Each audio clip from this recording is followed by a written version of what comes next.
letting it all out, I tell you, or the clouds letting it all out. The show is reaching you from the studios of your premium news talk and sports radio station, Today 95.1 FM, right here in the city of Port Harcourt. My name is Victor Oriahi, and best of football. Well, today we'll be looking at UFC as well. And right here in the studio to do justice to the analysis side of things, let me start with the MVP himself, Timmy Harrison. Good afternoon, Port Harcourt. I don't come again. But I come in peace. As usual, I always come in peace. I like the Leipzig jersey. Thank you. Thank you. Crazy. We've seen another side of Adesanya, and I tell you what, there's no bad weather to talk sports, so I'm really excited to be here. It is still goalless in that center. Third back from the shocking loss to Crystal Palace in 3-9-9-6-2. I take it again, 0701 933 9962. Or you can also tweet at us at Today FM 951. Image of God. No, Gentle Sunday. Gentle Sunday. Wow for Chidubem NJ. Quieter, simple. And eventually we'll be reading your tweets live on the show. Don't go anywhere. We'll begin proper after the show timeout.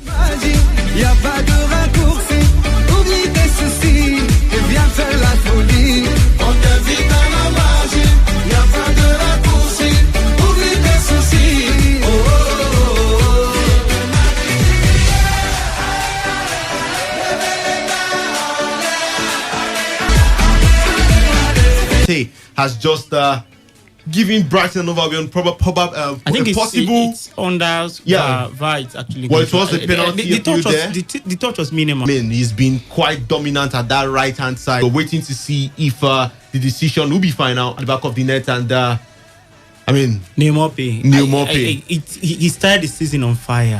He scored virtually in all the games so far. Play is just what we want to see as neutral fans. Exactly what we want to see. Well, David De Gea did save a penalty in the very first game, albeit he went off his line ball. Neomope. Wow. Beautiful penalty. Superb. Beautiful penalty for Neomope. And he has given Brighton and Hove Albion the lead at the American Express Stadium, and who knows, they can increase it, make it a double, or Manchester United would have to bounce back. I want them to increase it so that people will call and tell us why I want them to increase it. It feels like a case of the bushmeat catching the hunter. Enjoyment part, the receiving end of penalties. That is shame for Manchester United because the victory they had in the Carabao Cup, that was even not so much of an exciting fixture. It was more like last minutes of brilliance from some of the big boys in the team, and of course you weigh the opposition they played and compare it to what they have now, and you can't even put them apart. But Manchester United will need to wake up to get to where we want to see them, especially in this game. Well, yellow card for Nemanja Matic after giving an elbow to a player. The UFC, where he will be in the court again, or face Paulo Costa, the octagon. That was what I was trying to remember. He will be in the octagon, the last style bender. That's what he's called. Well, should he beat the Brazilian as he has done, could Israel Adesanya become UFC's next transcendent superstar? Obviously, he has everything, but that's why I'm worried. He just signed one of the most lucrative deals and building a brand, but he's become too brash. He's become too Conor McGregor-ish. You understand? That's not what we Nigeria. When it comes to being too brash, he wants to sell him in the third round. Now, before in that, he had beaten you, Romero. It is Harry Maguire, the captain, who draws level for Manchester United. I think it's offside. It's not. No, it's not. It's not offside. It's purely onside. It's not offside. Okay. United have their goal. Bruno Fernandes, he's more like made amends for his errors, causing the penalty and now being in the forefront of the equalizer. What we know, we need him to mellow and make noise after his defeat. He's become, I follow him on Twitter, he's become something else. It's working for him, financial blip or a massive black spot on him if he manages to lose. Now, do I think he's going to win? I think he's going to win because Paulo Costa doesn't have the tank to go 5 rounds. He showed it against Joel Romero, just 3 rounder. The third round, Joel Romero completely dominated as we currently speak. But if Israel can decide or do his tactics perfectly well, just like he did for UL. Stay away from him. He has a longer reach, so he can pick his spot. If he stays away from you and from Romero, from Paulo Costa, I think he's going to go. He's not going to go to distance, obviously, but I'm afraid for him, seriously. Image of God, the last fight that Adesanya was in the octagon, a lot of persons felt he wasn't too convincing.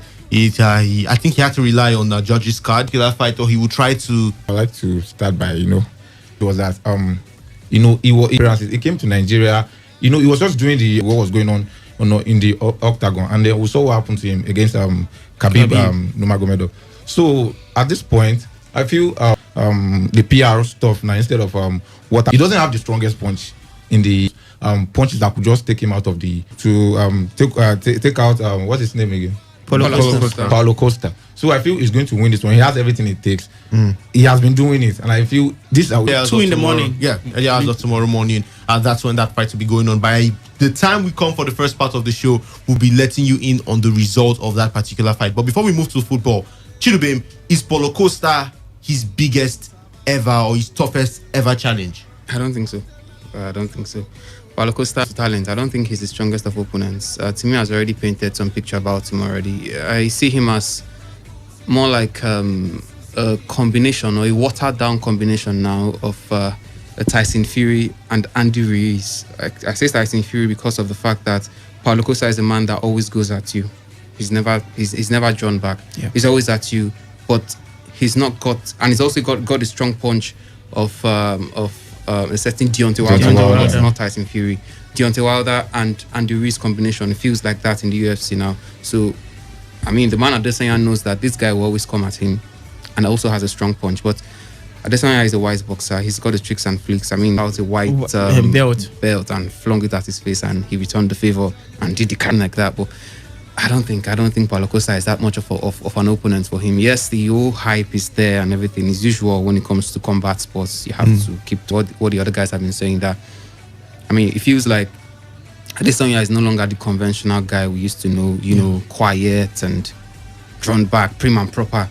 Now he wants to get. The world was shocked with what happened today in the ring. I wouldn't be too quick to say that know how to control his temperament, and that are trash talkers. Classic trash talkers. Tyson Fury, Deontay Wilder. In fact, is a 13 fights for Paulo to the ground. He can take you down, and that's one of the things that made him convincingly take out Paulo Costa in the third round. Yes, Paulo Costa got the way Romero covered the gap in the third round was actually because he grappled. But these two fighters are not known for grappling. They're not known for their wrestling skills. They stand toe to toe. Now the problem why I get scared on one part. Paulo Costa can punch. Yeah. And against Romero, he shows that he can take a punch. Yeah. That's one thing. Any weight division we're looking at, Chidubem just said something. Some people transit. He went from the conventional guy, now he's a trash talker.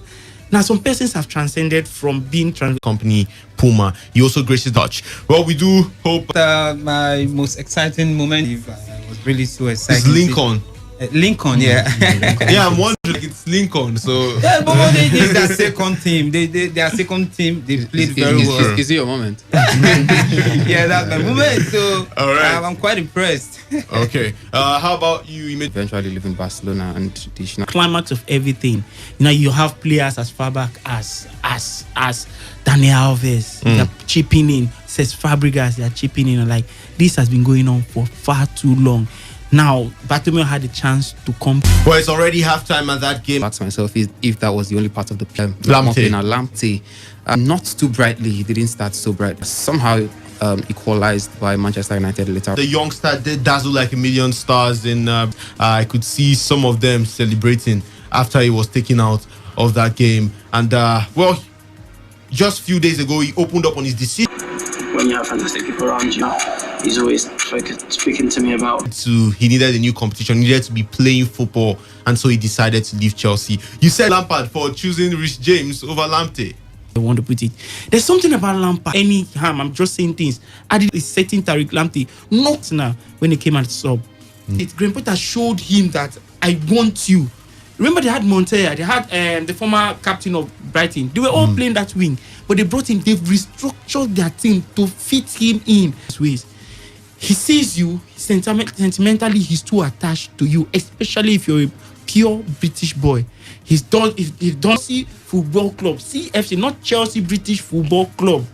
If he doesn't get it right, if the boy has shown over time, one half of the season, why not just come in? He told him clearly, I want to play.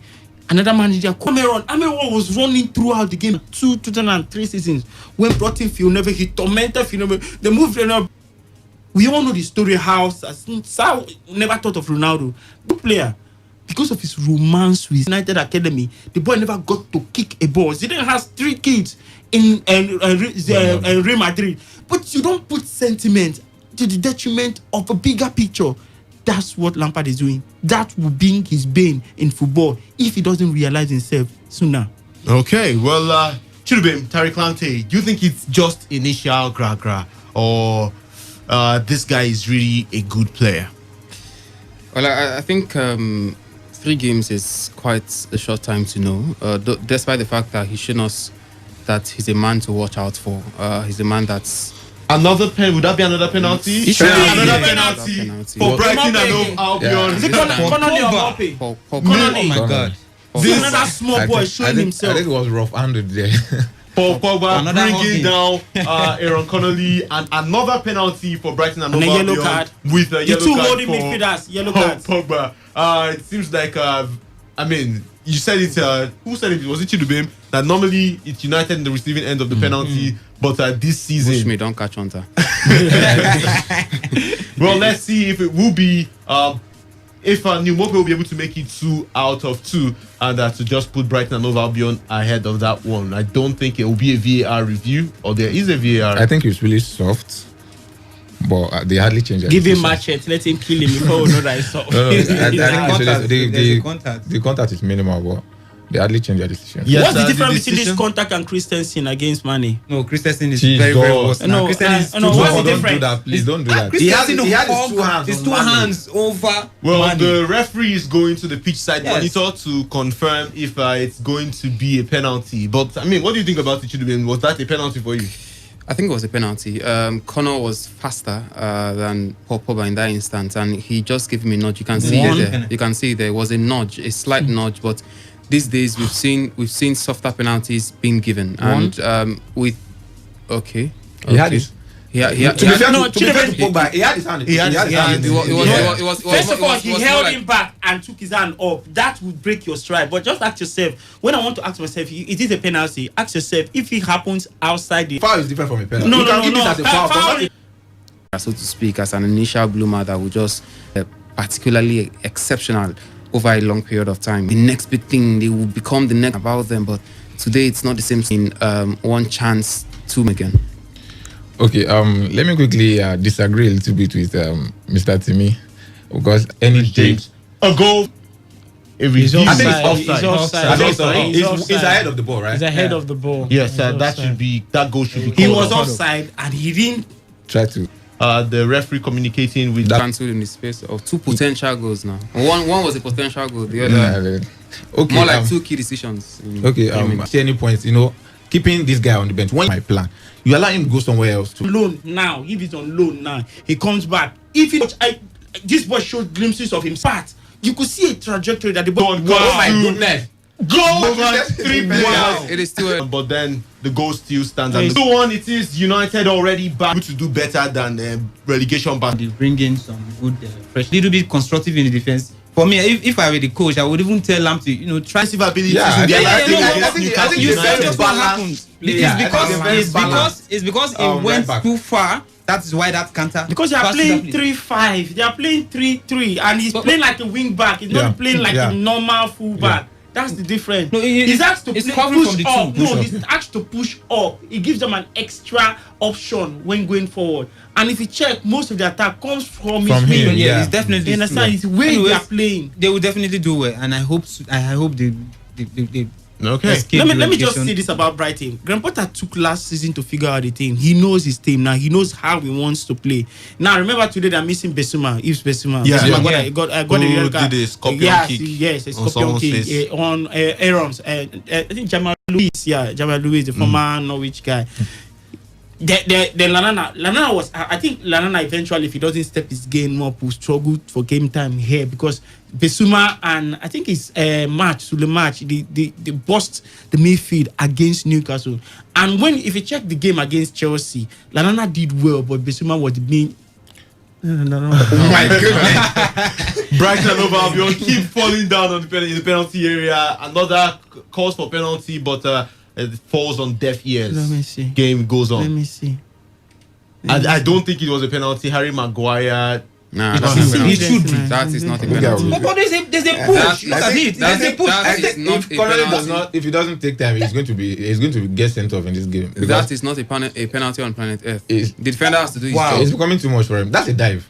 The defender Is that has a dive? to, a That's clear a dive. dive. The defender has to be a defender. That's a clear dive, and he should have No, been I yellow carded for actually that. think this one, the first one is clearer. This is not too clear, but I believe that first one was a penalty. I actually believe that was the first. That first one was a penalty. Well, moving to Manchester United, manager Ole Gunnar Solskjaer has said suggestions that Donny van der Beek is not enough to improve the club squad this summer are disrespectful to the midfielder. Well, United have splashed £40 million on Donny van der Beek, the Netherlands international, but there is a growing frustration among fans that with a little over a week to go before the transfer deadline, the 23-year-old remains the only new arrival this season. Solskjaer said yesterday, I think you show a bit of disrespect to Donny when you say he was the only one because he's a top player and he strengthens our team.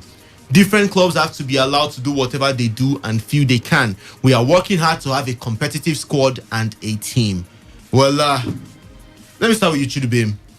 If Manchester United are not able to get any other player, October 5th is the transfer deadline. That is just, almost 10, I think a week from now. Yeah. A week and some days from now, October 5th transfer deadline.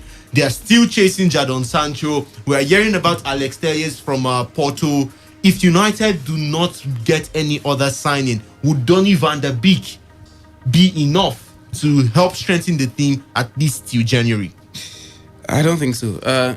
You look at last season, their struggles basically were in two sectors. One was the creativity from the midfield. You could argue that Bruno Fernandes could do that, but another is the wing play. The wing play has not been as effective because we've always had switch-ins between Marcus Rashford, Anthony Martial, and of course Mason Greenwood or the other guy, James. Now there's been no shorty as to what to expect, even as Brighton looks like the What a goal!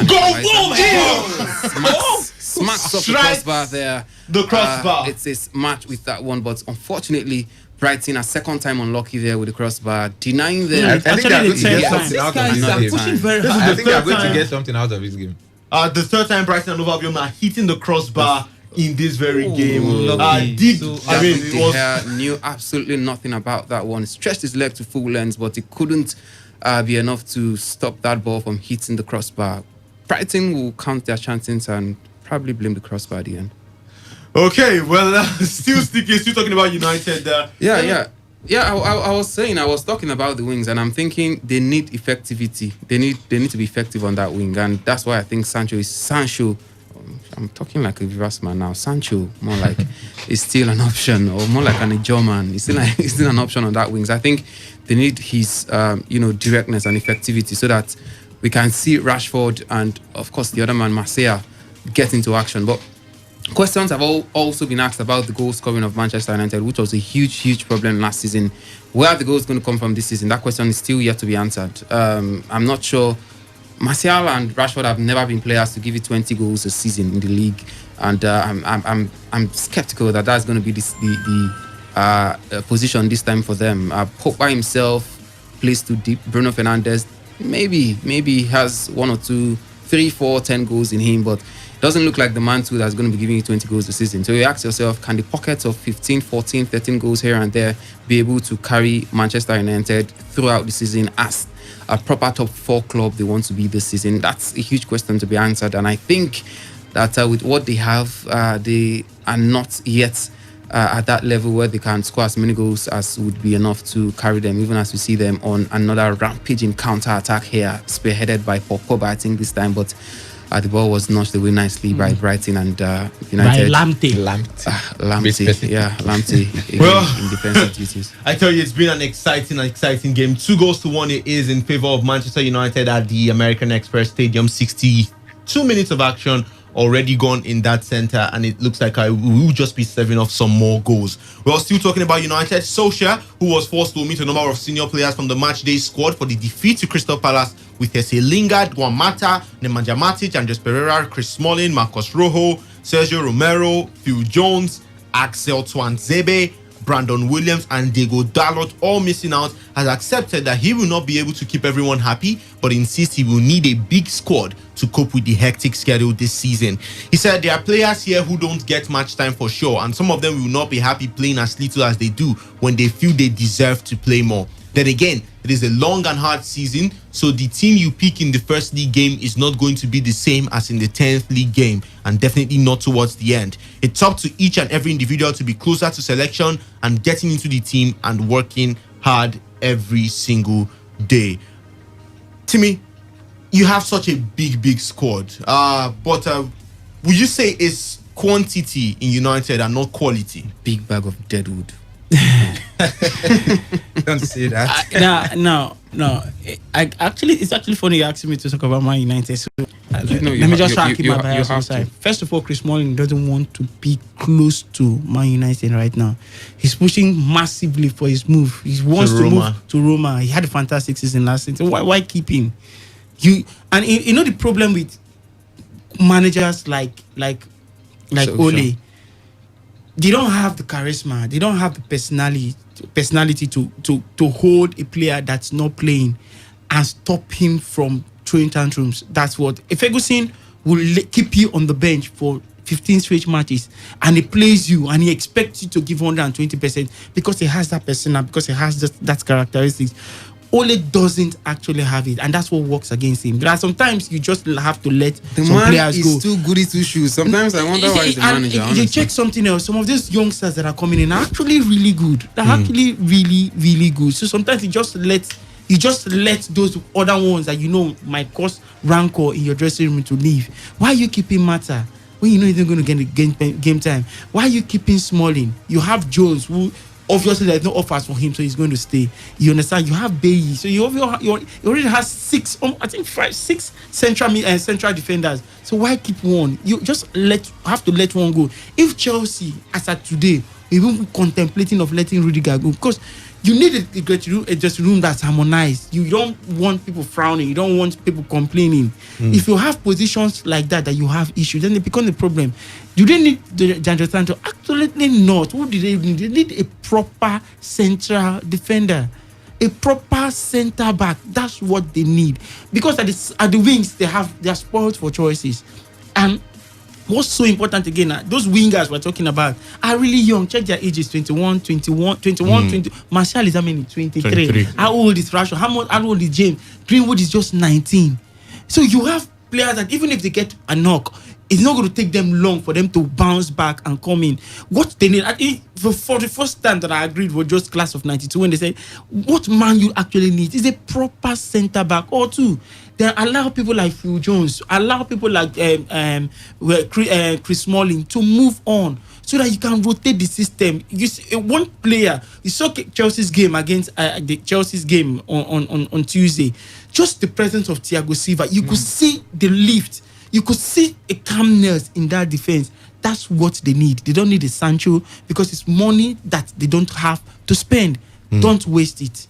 Okay, well, moving to another team. And just to add, I don't think the money is also there to spend for a defender, because they spent 85 million already for Maguire. And I'm wondering where exactly the motivation will be coming from to spend just as much on another defender, because getting a proper central defender now will cost you no less than £50 million in the current market. And it's quite difficult for Manchester United. Let me ask you, if they get a Sancho, except if you get a Sancho will go for close to 80 million, if not more than. Exactly. Over 80 million. Now, how do you do Greenwood? How do you do Martial? How do you do Rashford? How do you play them? No. The thing about Manchester United is about what do they actually want. No. I said he's a defender. Let me clear the question. I said they need a defender, and one of the class of 92 has come out. Yes, I normally don't follow them, but one of the classes, and it makes sense. Now, if you bring in Sancho, which also that age range, it means you're going to alter your style of play. So how do you fit in Sancho into that team? You don't need to alter the style of play. It simply means one of the small boys will have to sit on the bench. Missing Greenwood. Definitely. Greenwood. Definitely Mason is going to the bench. And that is because of the project. Do they want instant results? If you need instant results, definitely you need a Sancho ahead of Greenwood. If Manchester United want to be that big team they are looking forward to being, or the team that they were in the past, they have to start getting the big players, not just relying on the small boys. I mean, Arsenal, for instance, is giving you an example. Why did they get William ahead of Pepe? It's the mentality. These players have played at the highest level. Sancho has played at the highest level. He knows what it means. Sancho has played at the let me just clear something. He has played at the highest level in the Bundesliga. I'm coming. He has played at the highest level in the Bundesliga. He's just done one complete season. Remember, he started half season 2 seasons ago. Pulisic was starting ahead of him. Pulisic got injured. He took over and never let go. You understand? This same boy couldn't force his way into a Manchester City side. Phil Foden has forced his way into. I'm talking. Let me just say.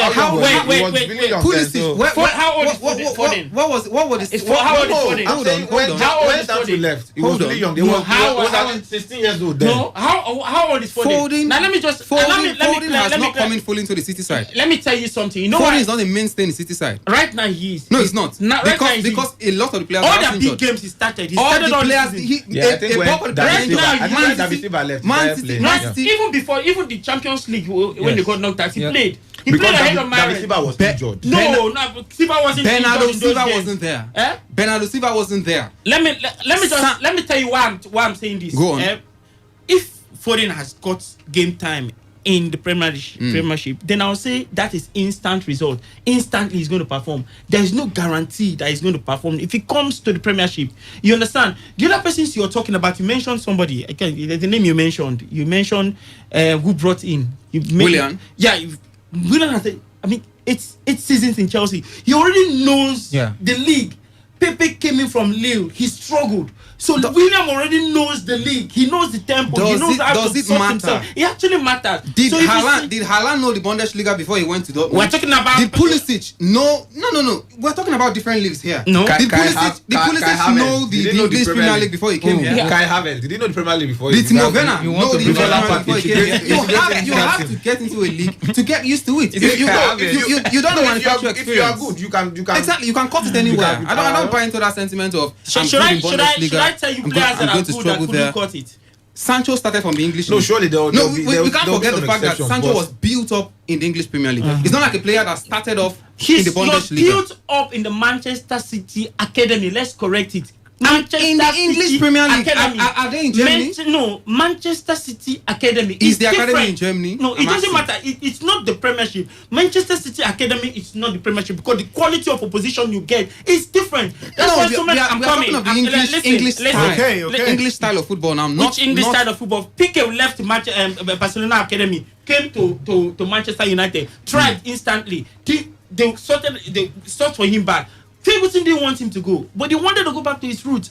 Now, does Sancho, has he done enough 1.5 season for you to say he's going to be an instant success? No. Sancho is ordinary. It's not even a no-brainer. He's going to be easily an upgrade on on the options Manchester United currently have. Of course. I think Sancho will cut it at Man U because of course he's definitely an upgrade on what they have. He plays in English team for crying out loud. English team is different from. He plays for England.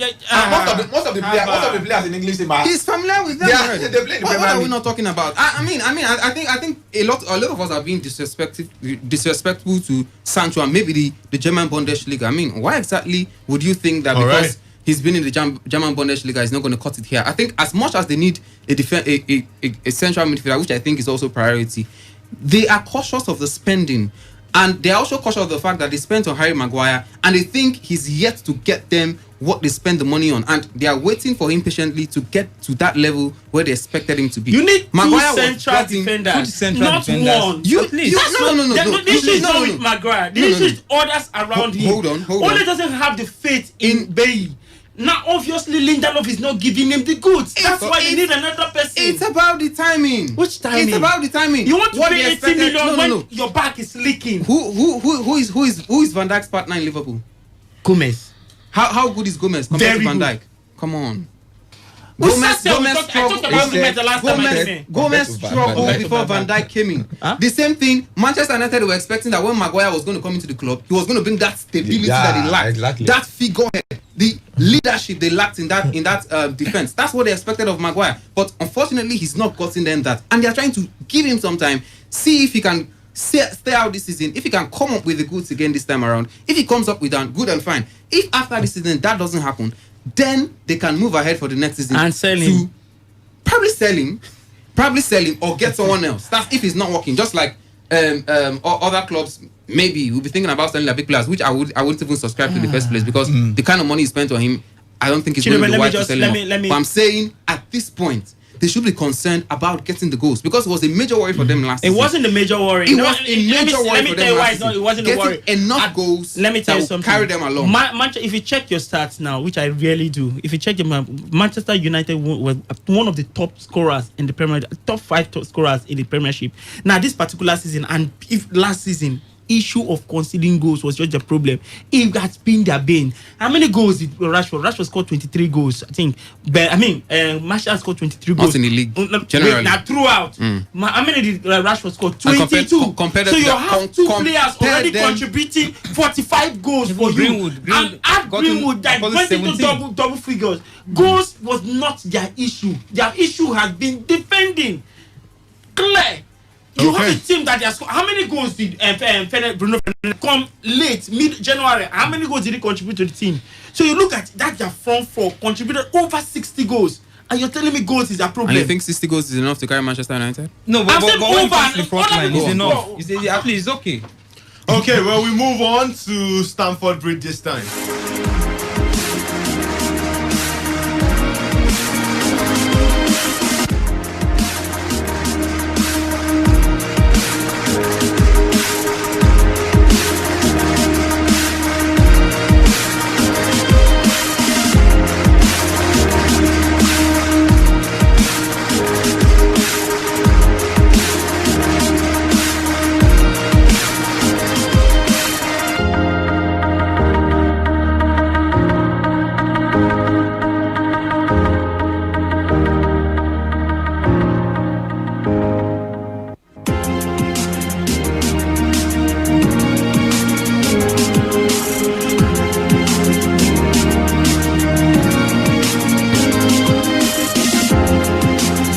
Well, moving to Chelsea, where Frank Lampard has admitted that Chelsea's newest signing, Edouard Mendy, will not start against West Brom today. The trip to Orthons will likely come too soon for the goalkeeper to feature at all, following his arrival at Stamford Bridge from Rennes this week. And this, according to the coach, he said he has had a long week when he has not really trained. He flew in yesterday, and it feels too tight a turnaround to put him in contention to start the game. Well, the 28-year-old Mendy has been brought in to provide competition for the struggling Kepa Arrizabalaga, though many fans are hopeful that the Senegal international can be a permanent replacement for the world's most expensive goalkeeper, who has failed to convince since signing for Chelsea in 2018. Lampard also said Christian Pulisic's first appearance of the season will not come against West Brom, while the same applies to the new signing, Hakim Ziyech. Ziyech, who joined the Blues from Ajax this summer, injured his knee in a pre-season clash with Brighton and is yet to recover, while Pulisic is still on the mend from a hamstring injury. Lampard said Ziyech and Christian Pulisic are not ready for the squad, but they are both training for the 4th time. They hit the crossbar again? Yeah. Suleiman again. Something is wrong with... but I think they're going to get it right at some point. The crossbar is Manchester United's fifth defender, obviously. Maybe that's why they don't need the defender. Well, what they lost in penalties, they've gotten in the crossbar. I'm sure by after this game, Ole will be believing that the crossbar. And that's the problem. We're still talking about Chelsea. Moving back to the statements of Frank Lampard. Lampard said that they are both in training, which is good news, and we hope to have them in proper match contention over the next week or the next 2 weeks. Meanwhile, Chelsea centre-back Zuma has opened up on Frank Lampard's input in the team, saying he wants every player to give everything for the badge. It's nice because, he's been a player, so he knows kind of feeling of the player. He knows how to talk to us. He's got great advices, and he's got this type of play that we're working on it at the minute. And for myself, is give me the confidence. I just have to give it back. I try to do my best all the time, every time he put me in. Of course, he's been a legend here, and also he wants to give that to us. Like just play for the badge, respect the club, and give everything for that. So that's the kind of mentality he has, and he wants to give to us. Obviously, it was a really hard decision, even. There are a few areas that define a man, like sports. I think we can live with that.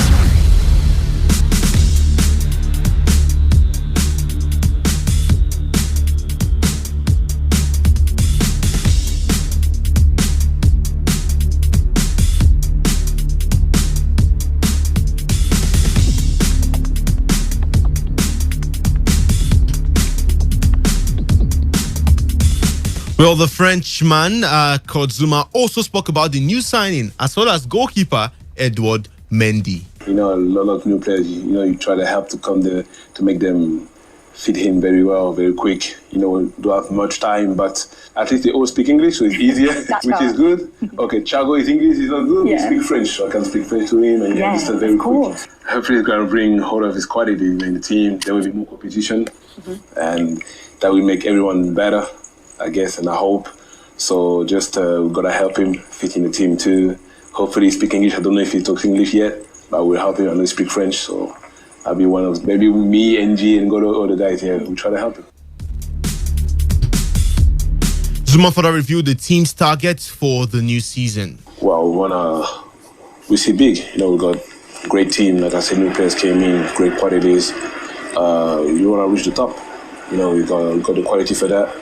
But we know it's won't be easy. The other teams also did good. Man City, Liverpool, all the teams. The league is very tough. That's why we like this league. But I think we want to do better than last year. Of course, we want to do better than last year and want to win trophies. It's nice because it's been.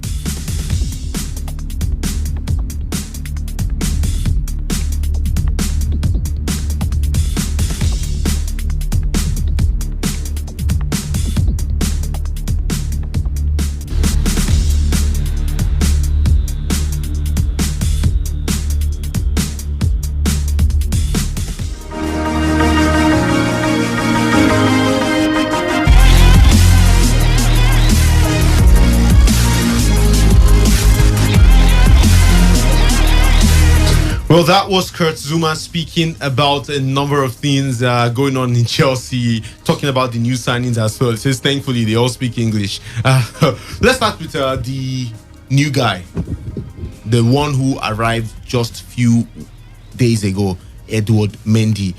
Timmy, we saw Kepa make an awful mistake in Chelsea's 2-0 loss to Liverpool last week. Does that make his position as first choice goalkeeper a lot more shaky? Alisson made the same mistake. People make mistakes. He's a keeper. I actually think the world has been unfair, especially the British press has been unfair to Kepa. Kepa's slide into making mistakes and conceding goals connects to a particular man appearing into the scene, Frank Lampard. Kepa was at Atletico Bilbao. Kepa, those that follow Spanish league, Goica Eraizus was one of the best. It's one of the best keepers that had ever graced the La Liga. Kepa comfortably kept him on the bench. Kept him on the bench so much that he was loaned out. Kepa came 71 point something million, highest ever for a keeper. It wasn't because he was a fluke. He came the first season, he was outstanding as far as I'm concerned. Yes, under Sarri, he was. His only blip that season was because he refused to be taken off. That was his only blip. We all saw him against Arsenal, Europa Cup finals, 4-1. He was exceptional. Remember the first 20 minutes of that game, Arsenal completely dominated Chelsea. Who kept them? The defense. Who marshaled that defense? Kepa. Check Kepa's decline. A certain Lampard came in. Chelsea has the worst defense among the top 10 clubs in Europe. In short, Chelsea defense last season was as bad as those that are 17th, 18th in the league. Chelsea lost 17 times last season. Whether it was Caballero that was coming in Chelsea, they were still shipping in goals. It means that it's something that they need to address. you don't have the quality of players to play from the back, or you insist on playing from the back, it will cost you. Kepa made a mistake that Alisson made. Nobody pounced on it. Why is everybody pouncing on it? He had one terrible season. If you follow football, you know that this same David De Gea, after his first season, was almost shipped out of Manchester United. Yeah. Those that follow football will know that Anders Lindegaard, not Lingard, Lindegaard, I think it's a Swedish or a Norwich goalkeeper, was even played ahead of Norwich. Ahead of De Gea. But today, where's Lindegaard? Ferguson stuck with him. Ferguson, they're like, no, I bought this man for huge money. I'm going to stick this through. He's going to learn his trick. Today, we are talking about De Gea as one of the best keepers in the world. Wojciech Szczesny, same thing. Wojciech Szczesny. Szczesny had similar issues, you understand? He has similar issues. But today, Chelsea is comfortably keeping Buffon on the bench. He went to Roma. He did exceptionally well. He took one mistake he made FA Cup finals. Arsenal fans and the media put so much pressure on him. He left for Roma because they didn't guarantee. When they brought in Czech, he was like, no, I believe I've done too well. One mistake, no. He took Kibu by his own. I went to Roma. Today is number one in Juventus. Okay. I just think that the way Manchester are playing, they concede too many goals. Any keeper that come in, you watch the game against who Chelsea played, I think. Brighton first? No. Carabao Cup. The Carabao Cup game was Barnsley. You see the first 20 minutes, how they were carving that defense. How many times did they beat? Or check out Caballero's clearance. I don't want to rubbish Caballero, but bottom line is that I think the world has been unfair to Kepa. He's made a couple of mistakes, but he's not the first to make it. Alisson made it. Ian Nacho prophesied. He wasn't killed. Okay. Thank you very much. When it becomes a recurrent decimal, that kind of pressure, David the Hansis, but I think it's down to the manager to keep faith in you. Absolutely. He was like, sure. Your manager stood behind you. Even this season, we saw the same thing this season when Hennessy came in. Did well for United as well, but come on, the hair is still between the sticks. So I think sometimes the manager has to stand behind. Defending is an art. Playing goalkeepers, and I'm sure understands what I really want. Like we saw from Pep Guardiola at Man City, Claudio Bravio at that point was doing well. He's the one that brought in Bravo. Exactly, he brought him in. He saw that it wasn't one. He had to let him go.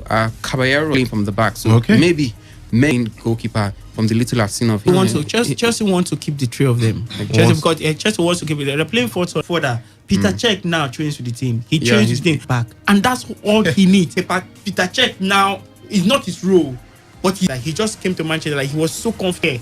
You understand? If you bring in Mendy now, Kepa when he made a mistake. Kepa when he made a mistake. Kepa is simply a ball playing goalkeepers. Noah popularized that kind of style of football moving to another level. All right. But just to add, I think Kepa should have been stripped of the first team position because he has made a lot of mistakes. Even right, he has made just 2 errors leading to goal in the Premier League. Even right from the time of Sarri, even at the point in time, he made a costly error, and up to now they were scored from. I'm going to come in on this one. Really, very bad. Go ahead. It's more like come and stabilize the midfield. Okay. Cause more trouble. So I think that's what in reality I would have advised. You take him out and drop him immediately if you wanted to drop him. Yes. No, I didn't say I'm not finished. This Edward Mendy you're talking about, £1 million for him, and aerial advantage was his potentialities be turned into maybe what we see on the field of play, fruitful results maybe. Actually, but be that as it would be very, very silly. Not some like Timmy. Some are saying just sell him. No, but that's what we're talking about. Is the best football errors. 30 seconds in to get him and cut when he was. So it should be that there is some. If Peter Cech has been brought into that team, honestly, if I was Abramovich, maybe it's because I'm a different kind of businessman. I will not buy you any.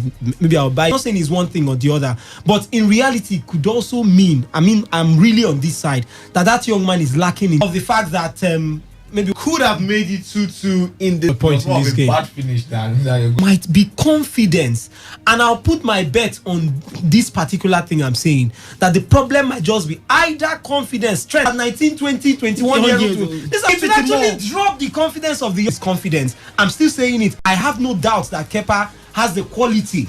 Because if he didn't have, or maybe I would still say potential, maybe I don't know how to put it since it's not working. But if it was working at Athletic Bilbao, just as he said, if you saw some games, he rises up, as he said, fine goalkeeper, was a long-standing goalkeeper for the Bilbao side before this young man came in and actually put him in a particular place. I will not say in his place. But be that as his name, this man had that quality that convinced Chelsea to cough out 70-something million pounds that I felt they would have added something and bought the their man that kept David De Gea on the bench? Who? In Spain? Yes, you also kept Exactly. So it means there's something in this young man. And if it is confidence, the best way to bring back confidence is not to tell him that there's a threat. There's a threat now. So anything you do, first, I feel because of the confidence level, he should not be doing all those back passes. As a coach, I'll tell you, don't do that. That is why you see. Brighton finally get something out of it. March gets to go in what could be after matching the in what could be the final kick of the game. What a game it has been, I tell you. It's easy for them to can I just add more cloth to what this man is saying? But just to add, I mean, it's been absolutely fantastic. It's been football coming in from Brighton and Hove Albion on the 95th minute, 5 minutes of additional time, and on the very last minute, March got the header. Finally, they've been doing what they can, trying to swing in the crosses from the right-hand side, and eventually he worked this time with the number 20 jersey. Finally, after how many times? Look, sure, see Fernandez. I think it's too easy for them, to go in and out of that Man United defense. It was almost like Man U were not playing with no defenders. They've been going. They've been. He was the they beat all sides of the bar. Somebody should have been singing a Google for them now. And nice press. Hit the bar 4 times, and finally 2-2. It is. It looks like Brighton get a point from this particular game. It's yet to be confirmed if the match is over. But David De Gea would be should have been utterly disappointed. Let me put a small cloth on what Wisdom has been spot on. He's been speaking from my brain. Wisdom, stop speaking from my brain. But just let's take Watford Man U last season. Bruno, I think Bruno, his name is Bruno Sarr. Ismaila Sarr, very good. He took a shot that was actually going off, and the guy baffed it from going wide and brought it and scored himself. The guy. Yeah, I remember that match. Yeah. You remember the match? Yeah. The next game, the guy played again. Yeah. The one Shaka did also, that Shaka scored. In fact, you cannot even count. They had, but the manager came out playing, and Romero will come in cup games and do exceptionally well. Timmy, hold your thoughts. We have a corner for Manchester United if they can get anything out of this one. Goal line clearance, and Manchester United seem to be clamoring for a handball. It's full time. But it's full time. Full time at the Amex Stadium. At the Amex Stadium, 2-2. There seems to be quarrels about if it was a handball. You want to fight? But they've blown the whistle already. The one if VAR checks it, now if VAR checks, they'll bring can they bring it back? They've ended the game. No, you can't. No, bring it back. The game has been ended. You can't take it. No, the incident happened before it doesn't matter. So they were going to bring it back. Let's just watch. It will be nice. Wow, it was a handball. It was a handball.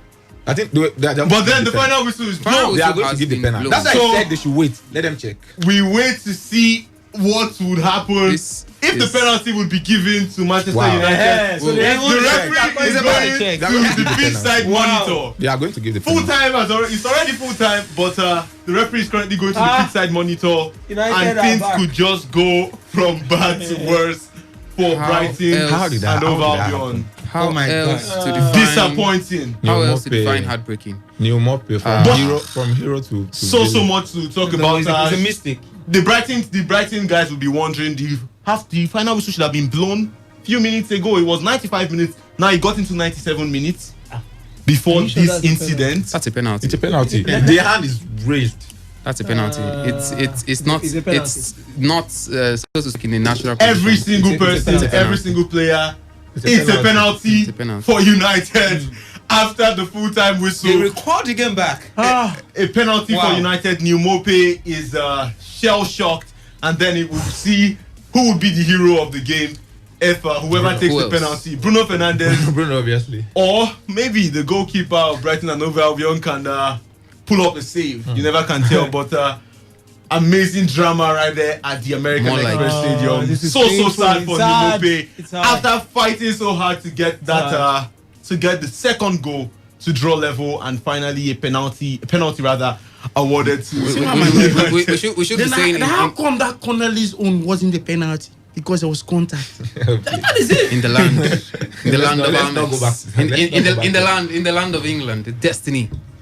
So now Well, let's that see makes that- it's not Jerusalem. I think people will be resurrected. The game is over. You've ended the game. Game, you regret, man. Well, We should let's calm waiting things for down. the penalty to be taken. It was a good enough penalty, so But they ended the game.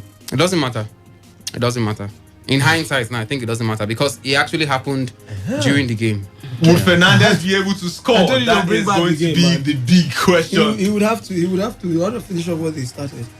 Well, let's see. It was in if, 96 minutes, and I'm sure there will be a lot of controversy around this one. A lot of controversy surrounding this one. It was in the 96 minutes, and we can actually cry as Brighton fans that they are robbing us. Why Yeah, did the they end game it should in have been 95th over minute? at the 96 95th minutes and some seconds. Because I felt Well, after we that saw the ref. I felt You- after that particular goal, That's what it you should do. have been, and that would have been the last kick. Jorginho missed the last time. Well, let's see. Ah. He scores. Bullets on the Manchester clock. United get the 3 points at the American Express Stadium. So what It's happened full now? time. They passed the ball. 3-2. This is really unfair. It's full time already. How else do you define disappointing than this? Heartbreak. Brighton Mimope almost have moved been to heartbroken. tears. Almost moved to tears. To me, you seem to be really silent. And are you mourning for Brighton? I know they talk. They deserve something from the game. This is not fair. Not It's fair at actually all. not They- fair. the What, referee have what exactly is not fair about it? If the referee have It's ended the not game. fair. No, what exactly If is the not game fair? has ended, Let me tell you why it's not fair. First, yes, there was a brush. The ball brushed him. His hand was in the natural position. Okay. You understand? But number two, the ball still made it to the goal, and there was a goal line corner. So he didn't stop a goal. Does it matter? No, that's Wait not now, the, that's not the rule. The rule says Now listen. I know what the rule says. You Yeah, go understand? on, I'm go just. He said why it's not fair. Now, if Pogba actually held back Connolly, and Pogba's side, Connolly went ahead of him, and I asked a simple question: if that had happened any other part of the pitch, outside the 18, would it have been a foul? Yes, everybody agreed. But it happened inside, But not and this person all was fouls actually are penalty. actually attacking. Penalty is it's not foul. all fouls can be No, given as penalty. the penalty is Well, I a went foul to that see- occurs inside the penalty That's what I'm area. saying. So there's no Not all fouls can be given as penalties. Why? Because they are soft fouls. And there's a chance for diving as well. Well, I think Connor went No, down not too all easily. fouls He are went down not too easily in the penalties. box. Okay. I will be His looking own forward undoing. to Graham Potter's press post-match interview. This has to be the most exciting match of the season so far. I tell you, Brighton and Hove Albion have been making. I mean, they've been keeping doing And one really of the well. most Albeit controversial. they've been losing. They've lost 2 games out of their 3 matches, but they have performed well. If you had watched this game in the first 30 minutes, probably you would have turned off your I think they were the your better side television. in You would the have game. switched off your television and They were the Even better against side Chelsea, against against Chelsea. Yeah, against Chelsea. They were the better side yeah. against Newcastle. They've just and, been you unlucky. can't be argue that you can't argue rather that they were the better sides in this very game against Manchester United. Let's switch our attention to the phone lines. The phone lines have been buzzing. What do you make of all we have talked about so much, from the UFC to Manchester United and even to the game on our screens? 3 goals to 2 it ended in favor of United. Penalty given after the full time whistle was blown. What do you make of that incident? 0817 00 951 and 0810 9510 951. Hello, good afternoon. Today's Sports Live. Good afternoon. I'm calling from Port Harcourt. My name is Chichiku. Welcome to the show. You see how much you have robbed fighting and Hove Albion. This is a very biggest robbing in the history of Robbery. Premiership. I can't see a gun and somebody robbing, so I don't know where you're seeing the robbing. It's a robbery now. You see it now. If you identified the ball, why not calling for a penalty for Manchester United to win that match? There was a foul, obvious foul. That was a foul. It's not a big robbery. No one saying like this. No one saying if it's Liverpool now, the man from Morazi would have Nah. Thank you so much Didn't have to for look your that in. contribution. The phone line's still open. Let's get to hear from you. 0817 00 951 and 0810 9510 951. Hello, good afternoon. What's your name and where are you calling us from? I'm sorry, can you speak up? We can barely hear you. I said my name is Welcome. Yeah, I'm the second. Go ahead. And this game is you can afford. You can afford. I'm so sorry. I think you have to call us back. Your network isn't friendly, and we can't make meaning of what you're saying. Let's head to the other line. Hello, good afternoon. Hello, Victor. Good afternoon. Welcome to the show, Eto from Rumaholu. Thank you. This is what they call right, complete injury. How can defender fall down inside 18-yard box? They drag defender down, and you still go ahead to declare penalty for the other side of it. It's not good. That is clear robbery for Brighton. I'm not surprised. League don't start. England don't begin saying this is their own call. And besides, the 95 minutes is over. This is 96 minutes and the rest. You still go ahead so that you get a point. This is injustice. Well, they didn't just get a point. They got all 3 points. I just want them to get 3 points. It's not good. They should do the right thing, for goodness sake. It's not penal. Foul ball inside 18-yard box. And you see when I had to declare penalty. All right. The foul happened. The handball happened before the foul. That is the truth. The handball did happen before the foul. Hello, good afternoon. Hello. Good afternoon. Good afternoon. Good afternoon. What's your name and where are you calling us from? Yeah, my name is Daniel. I'm calling from Transamadi. For me, I think as a United fan, every United fan should be concerned with Manchester United right now, seriously. Far from being happy that we won our match, we need to look beyond this match. It looks like we're making some of these players look fantastic. Because from the defender to the midfield to the attacking, I don't see that spirit of playing for United. I don't know. It takes one individual brilliance or a mistake from the opposition for we to score goals. Maybe a mistake for him to consider a penalty someone play, or one individual brilliance, but the teamwork is not there. I don't know, and the management is not even encouraging. They were not even active in the transfer market. I just don't know. I don't know. It's not easy to get United fan these days. That is just serious. I'm very, very concerned. But it's football. Let's see how it goes. Thank you very much. Thank you so much for your contribution, Daniel. Well, keep the calls coming through. Let's get to hear from you this afternoon. 0817 000951 and 0810-9510-951. You can also send in your tweets at Today FM 951. Hello, good afternoon. Good afternoon. Samuel calling from Ibeche. Welcome to the show. Let's hear from you. Thank you so much. I just want to commend you guys. I didn't watch the match, but from the beginning to the end, I listened to you, and it was as if I was in the stadium watching it. Thank you so much for a brilliant explanation analysis of the game. Please, thank you. Thank you. We appreciate your comments. Would that be all? Okay, let's hear from the scholar. Hello, good afternoon. Victor. Lost. Why are you fond of calling people 5 times? Are you God? Are you imitating God's style? Somewhere. Honestly, it's been raining here in Yenegoa, but I can tell you I was sweating watching this match. But see, I've never seen this kind of providence. This is providence, my brother, from God. Preach. But seriously, Victor, thank God you are educating them. That is a clear penalty. And it happened, yes, before the game ended. So they have to go back to it. There is no question, nothing to argue. I know there are some people there who love to want to argue on every issue. This is very clear. It's just like the penalty, the red card that Chelsea had the last in that game against Liverpool. Some people are even coming out to say that was not a red card. A clear red, I'm not surprised, but that was a clear penalty. And this is just providence from God. But that being said, United, honestly, they are poor. They are poor. This is not how to campaign. Is this how they want to campaign in the Champions League? They cannot win an election like this now. Too easy. See the way I think was just getting into the 18 as if there was no defender there. Honestly, I don't know. They are making it difficult. I don't know. Honestly, I was just at the edge of my seat.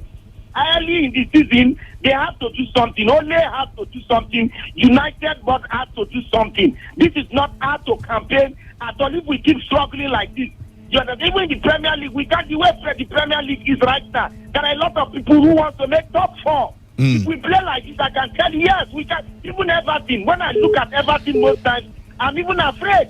So if they play like this, there's no way they will make top 4.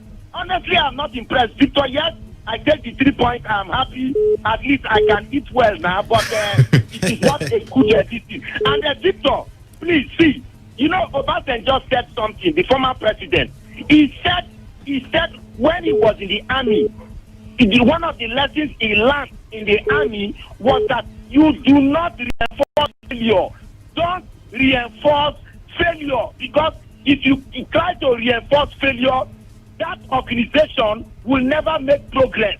All right. Kepa, if you see the mistake Kepa has been making, I don't know why people are arguing in his favor. Go and check, go back, Victor, and check the number of goals Chelsea considered last season.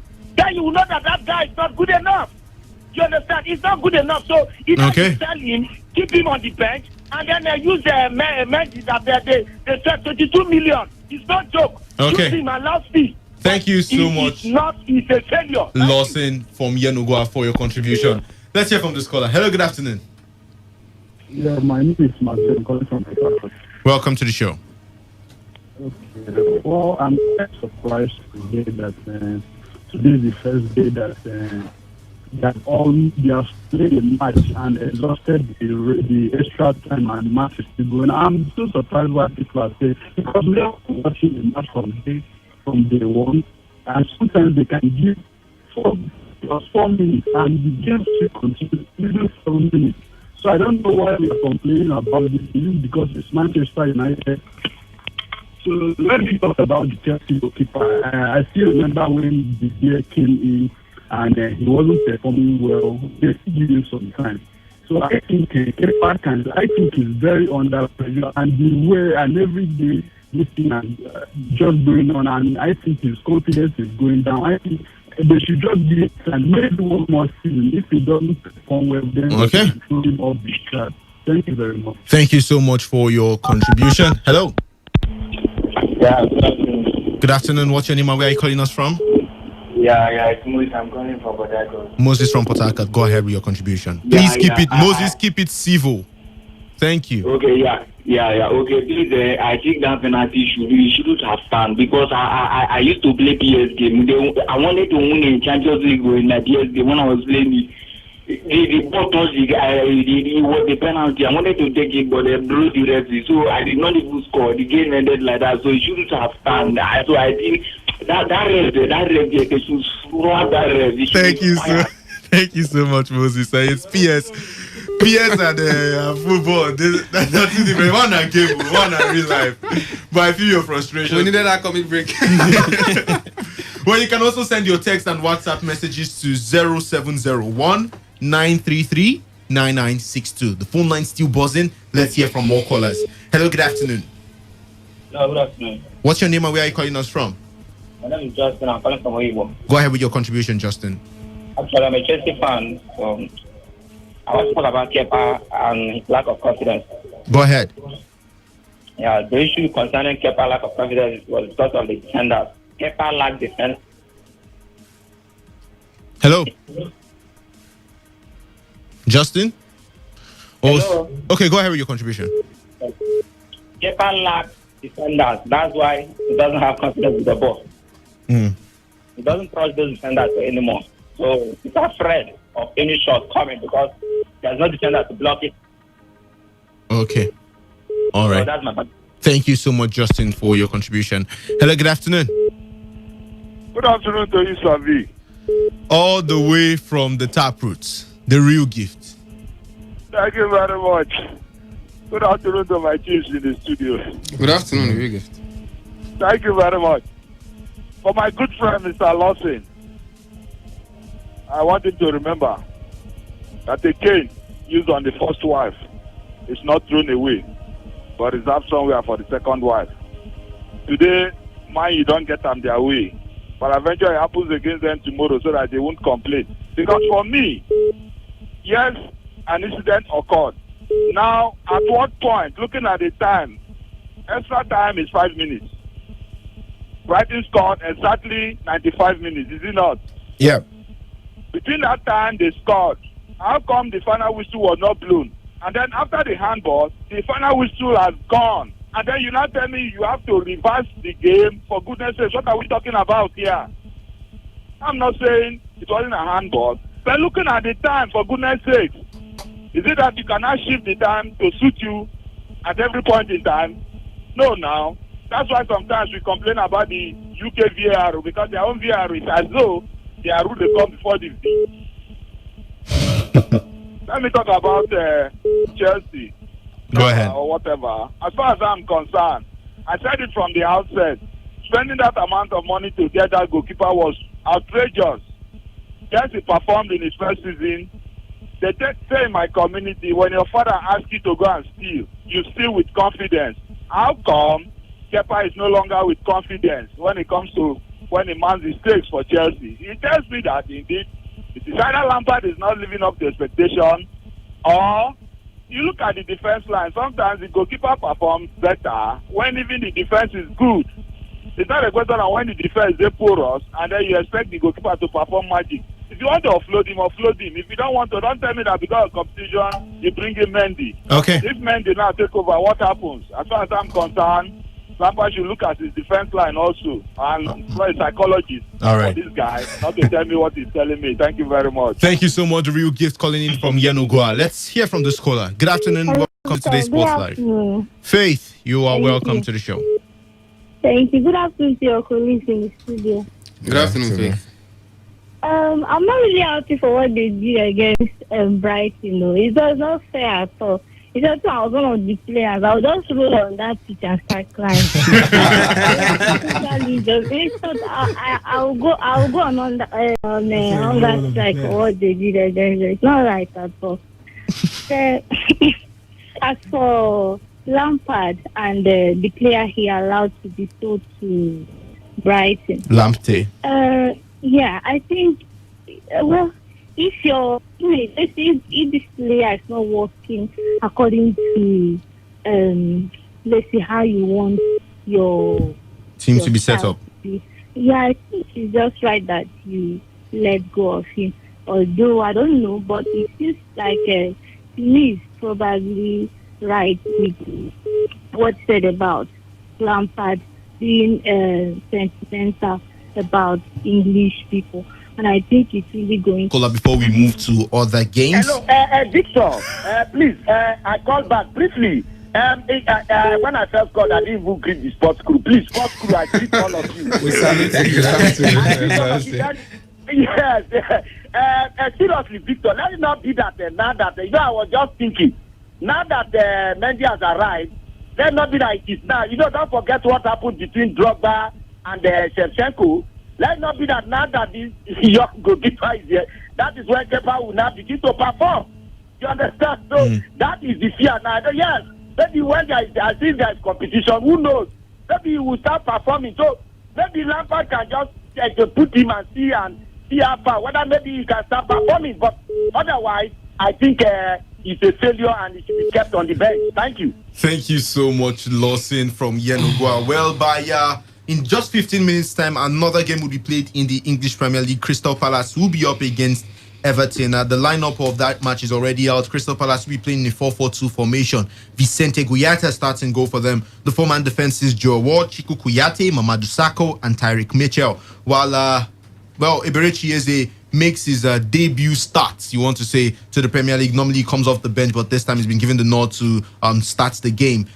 Teaming up with James MacArthur, James McCarthy, and Andros Townsend. While up front is the familiar two, Jordan Ayew and Wilfred Zaha. On the bench for Crystal Palace is Luka Milivojevic, Max Meyer, Wayne Hennessy, Christian Benteke, Michi Batshuayi, Martin Kelly, and Jero Riedewald. While for Everton, they play in a 4-3-3 formation. Jordan Pickford starts in goal. The four-man defense is Lucas Digne, Michael Keane, Yerimina, and Seamus Coleman.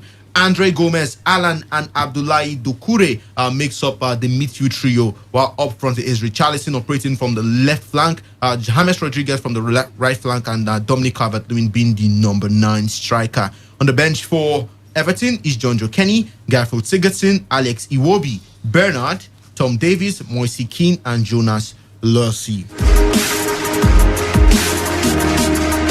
Before we go to that game, Chidubem, let's take some messages. Okay, this one is saying, it's coming from Bad Commando. He first says, let Manchester United buy any player they need from Barcelona. Barca are doing promo. Every player is 1 million euros, even Messi. He also says it's not fair. It's not fair. Cheating. It's not fair. It's cheating. I wanted to sing Manchester. Okay, I wanted to sing Man United. Be careful on Express with the go. Oh.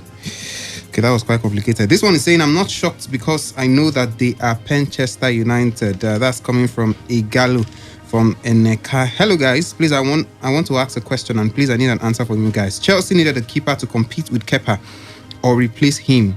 Why didn't they go for Emiliano Martinez? Because the last time I checked, Mendy is of the same age with Mendy. Okay, I'm sure you meant Kepa. They're not of the same age, but the same age bracket. And Martinez is a Premier League tested. It's better check biased here. Mendy won't do better either. That's coming from George from Elelewo. And this one says, good afternoon, presenters. Manchester United today was so extraordinary because Bruno Fernandes' last kick was the last decision in the match. Ole needs to work on his defense, especially on the partnership between the Maguire and Lindelof. I think they need a new player to replace Lindelof. That's coming from Osadepe from Port Harcourt. Good day, guys. Kennedy from Port Harcourt texted and says it's very bad that some people are justifying this injustice done to Brighton today. What goes around must surely come around. And this one says, good day, guys. I think Brighton should have won the game with the way they play. But anyway, God don't save Manchester United. That's from Richard. And this one says, good day, guys. Please, I need... Okay, that's personal. This one says, good day, guys. With this leg, Manchester United will go nowhere. Sack Ole and Woodward. Buy a striker and a defender. Appoint Pochettino or Allegri. Stop the 99 treble winning squad from interfering. Then United will be okay. That's from Lorenzo, the lead from Eche, and he says he's a Manchester United stakeholder. This one says, I'm happy Timmy is here to counter all wisdom insinuations that the manager is also culpable for Kenba's super flop. I'm sure he meant Kepa's super flop. Jerry from Malu. Unfortunately, today, Timmy and wisdom happen to be on the same page. And this one is saying, Man U should not worry. Disciplinary committee, Bayern is waiting. Okay, well... you have messages? No more no message on Twitter. Let's move to other matters. Timmy, go ahead. Please, for the sake of those listening, and for the sake of this last person that wrote that thing, I don't just counter. I have to counter with what I know from football and from history. Now, Lampard it's as a Chelsea legend, it's the highest goal scorer ever in the history of Chelsea. It's somebody that we revere, we like. But when he gets it wrong, we should always say he's getting. And he's getting it wrong. Like I'm saying it. And let me rub this into Chelsea's fan. I've said it here in the studio. Chelsea has one of the worst set of fans anywhere in the planet. Like I'm not talking about Earth now. If we're anywhere in the galaxy, add all Jupiter, anywhere Chelsea has, we are too emotional, so we just rush. Every season, there's one bad guy. Are you sure they are worse than the ones that beat up referees? Every season, Chelsea has one player they pick on. It's been Morata, it's been Bakayoko, it's been Shevchenko. It's every single... Remember when it was Matic until he was sold? Every single season. Last season, it was Kepa. But let me just leave Kepa aside. Check Derby County. Lampard's reign in Derby County. Exactly the same thing. They will score lots and lots and lots of goals. And they also concede lots and lots and lots of goals. This same issue that's happening in Chelsea now, the same issue that happened to Lampard when he was at Derby. Remember they played the qualifiers, championship qualifiers, and they lost. It's the same. He doesn't know how to set his team up to defend, and it's affecting Kepa. That same Kepa kept for Sarri, and he was okay. How suddenly, you understand? You can't spend 71 million. Abramovich doesn't want to spend. He's been pushed to spend. Bottom line, we'll move on. Just like Lawson said, let's see whether the coming of Mendy now will change things for Kepa. Kepa as a keeper I like, as a player I like. That's what it is. Well, in this particular game, who was the man of the match for Manchester United? Bruno Fernandes or the woodwork? The woodwork, yeah. No, not certainly not Woodward. Well, let's move on to other matters. Let's talk about Everton, as they will be taking to the field in just few minutes to face Crystal Palace. Everton manager Carlo Ancelotti says goalkeeper Jordan Pickford has his total confidence, while the England international was criticised for his mistakes in the 5-2 win over Fleetwood Town in the Carabao Cup on Wednesday. A poor pass from Pickford led to Fleetwood's first goal, while he later failed to save an overhead kick, which was straight at him. Ancelotti said, "I am not really focused on him like you, the media." Pickford has started Everton's opening 2 Premier League matches, wins over Tottenham Hotspur and West Bromwich Albion, as well as the EFL Cup tie, and of course he would be starting again this afternoon. Ancelotti said he started really well and did a fantastic match against Tottenham. He's a great goalkeeper. He has my total confidence. Well, the manager also denied reports linking Everton with a move for Manchester United's Argentina keeper Sergio Romero. He says we are not looking for this. Meanwhile, Ancelotti has set target for Dominic Calvert-Lewin and Richarlison. He says that having that man James Rodriguez in the team means both players should be able to hit at least 20 goals this season. He says James Rodriguez is going to help the strikers because he's a fantastic assist man. I hope Calvert-Lewin can reach 20 goals because he has the quality and ability just like Richarlison. With James at the time in Madrid, Ronaldo scored 56 goals. I am not honestly going to ask Dominic to score 56 goals, but he has to try to do his best. We have 2 fantastic strikers, and behind them we have James and Garfield Sigurdsson. I think if they do not score at least 20 goals each, they will have a problem with me. If I can play as a striker and I have James, Sigurdsson and Andre Gomez behind me, I can score goals, and so they have to. Well, those were the words of Carlo Ancelotti. Wise words indeed. Let me start with the goalkeeper Jordan Pickford. Just like Kepa, Pickford is one man who has been receiving since last season. Yeah, has been on the receiving end of some criticism. And in the EFL Cup tie, he made a blunder that resulted to Fleetwood's very first goal. But Ancelotti says he's still keeping confidence with this man. Should that be the way for Everton, or you think they should also be in the market looking for a new goalkeeper or sort of a replacement? Because even their second choice goalkeeper hardly plays. The EFL and Cup he's very good. Yeah, the EFL Cup tie, it was still Jordan Pickford. Well, I think some things are taught by experience, and for a man like Carlo Ancelotti, who's garnered a lot of experience as a player and as a coach, exactly, he knows exactly what he wants. It's not one to gamble, and he knows how to handle pressure. Someone who's coached the biggest clubs you can think about in world football: Bayern Munich, Real Madrid, AC Milan, what have you, and he coached them when they were at their peak and when the demand was very enormous, and somehow he managed to keep his cool. So you can't push that kind of guy, push him around like you see with the smaller coaches. It takes a bit of steel for a manager to be able to ward off the very, very, pressing media. Now, no wonder they call them the press. They know how to put pressure on you, and if you're not worth your salt, most times or sometimes you just find yourself making the wrong decisions. We've seen classic examples with some decisions Solskjaer has taken in Manchester United, and also Lampard with Chelsea, and even managers in the past where the pressure from the media, got the better of the manager. But Carlo Ancelotti is telling us that he's not that kind of guy. He came out straightforward to tell Yomo. He said it's your problem, not mine. You're the one looking at it. I know what I want, and I think the goalkeeper fits into my plan, and I don't think I need a replacement. I think sometimes managers need to come out straight up, so that what this has done to Pickford is that it gives him the confidence that my coach believes in me. So regardless the bad times I might be in, every player has this rough time. The goalkeeper is unfortunate that most times when they make their errors, it's glaring. Everybody sees it. Strikers go on 10 matches without scoring goals. It's not as publicized as the goalkeeper. Look at that Everton, for instance. Calvert-Lewin, how many goals did he score last season?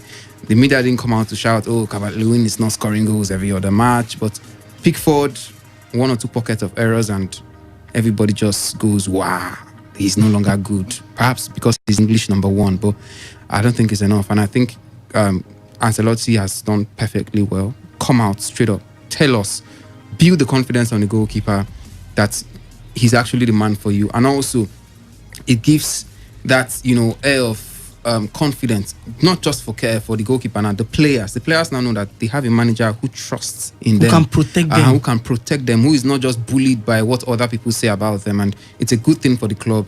And of course, Ancelotti, his credentials speak for him. He's a man of experience, and he's a man that knows what he wants, and of course also does not just the talking, but does the working on the pitch as well. Okay, well, Ancelotti also says that he's going to have a problem with Dominic Calvert-Lewin and Richarlison. They are not able to hit 20 goals this season. Calvert-Lewin already has 4 goals. To me, do you see this man getting past that mark? I think he has. I saw that game against Tottenham, and like the way James was just picking his passes, like it was so predictable and they couldn't read it. He followed it up against West Brom. He was just picking his passes. If you have a player of the quality of James, you're sure to bang in the goals, because you're sure that every single match is going to lay at least 3 quality balls for you to score. Definitely, most times you can't score all, but it gives you a chance of scoring at least 1 a game. And if you do 1 a game, that 38 matches in the season, like the MVP normally does. Yeah, that's how I do. But unfortunately, mine, I'm the provider. I'm the provider. But bottom line is like, it's spot on. He knows what he's saying. If you got the player, a coach that has that player, and remember, this is a state club that this is their bromance. It's happening. Manager versus coach. Yeah. Real Madrid, Bayern. So he understands the player and he knows the quality. You understand? He knows the quality. You have Richarlison, Calvert-Lewin on fire. I think it's absolutely spot on. I won't be shocked if both of them get double figures. Definitely they'll get at least 2020. I will not be shocked. And I think it's a brilliant way to put pressure on the strikers. Yes, it's a beautiful way. Exactly. It's actually a beautiful way. And he's talked about the issue of Pickford. Pickford's issue started almost the same time with Kepa. And as at that time last season, who was in number 2? Soren's Stecklenburg, the one that's got Stecklenburg. But everybody held forth with him. They put their arm. This is England number 1 keeper, and he's still making the mistakes. Not as if he's not making any mistakes, but he's thriving. He's thriving. Ancelotti has won it in Germany. He's won it in Milan and in Italy. He's won it in England with Chelsea. Yeah. He's won it in Spain with Real Madrid. He's won the Champions League. So you cannot bully him. That's the kind of manager that would have fitted Chelsea. Right now, sorry, I'm still talking about Chelsea. Image of God, both players or both teams rather have won their first 2 games. Going into this match, looking at I want to say they've both been impressive. Crystal Palace on their own way defeated Manchester United, won their first game. Same with Everton, absolutely brilliant against Tottenham Hotspur and in their last match. Do you expect, what do you expect rather from this match, even as we have the players already on the field of play? Okay, well, Victor, I don't know if you saw the match between Crystal Palace and Manchester United. I did. Okay, they were not so brilliant. Manchester United were just poor on that day. You understand? Because because Crystal Palace lost. They lost so many EFL Cup. That was just like that is week. The EFL we saw. Okay, Victor. Yeah, we saw the match together. Yeah, and they missed so many opportunities. They had chances to score more goals that day, but it took the last penalty that Zaha took. Yeah, that gave them that win. But what I'm trying to say is Everton has been more impressive than this Crystal Palace side. They won against Everton, playing really good football, and then they played against the second match. They Tottenham, you mean now? No, Tottenham, and then the second match against West Brom. Against West Brom, they played it very good. They played very 5 well. Goals to 2, that one ended. They won that one also. So what I'm their Carabao Cup 5 goals. So what I'm saying is, between the 2 of them, I think Everton has been the most impressive, the better side now, and I expect them to take the 3 points in this game. Basically, I really want to disagree with Image of God in the aspect of when he said the Crystal Palace weren't brilliant against Manchester United. Manchester United that they beat 3-1, they are not brilliant. And they lost chances to score over and over. They played very well. They were brilliant. They did it against Newcastle. So many opportunities. But you make your own chances. Yeah. You make your luck. Did you watch the game? We were creating chances. We were like, let them suffer for this loss. If we have to blame anybody, we have to blame the forwards, not the team as a whole. Yes. And they play for Crystal Palace, right? They do. But how would you rate the performance of Brighton today? I think since they also did not get the goals. Yes, the much goals that they should have. Would you say would you say they played against a poorer Manchester United or Brighton? They didn't play well. That is what I said. Manchester United have been poor, but then Brighton they've been impressive. They played against Chelsea. We saw what they could do, and then they brought the same game into the Manchester United game today. So I'm saying Brighton has been impressive, and they brought the same game to the game today. But Crystal Palace they've not been that impressive. But that was their first game of the season.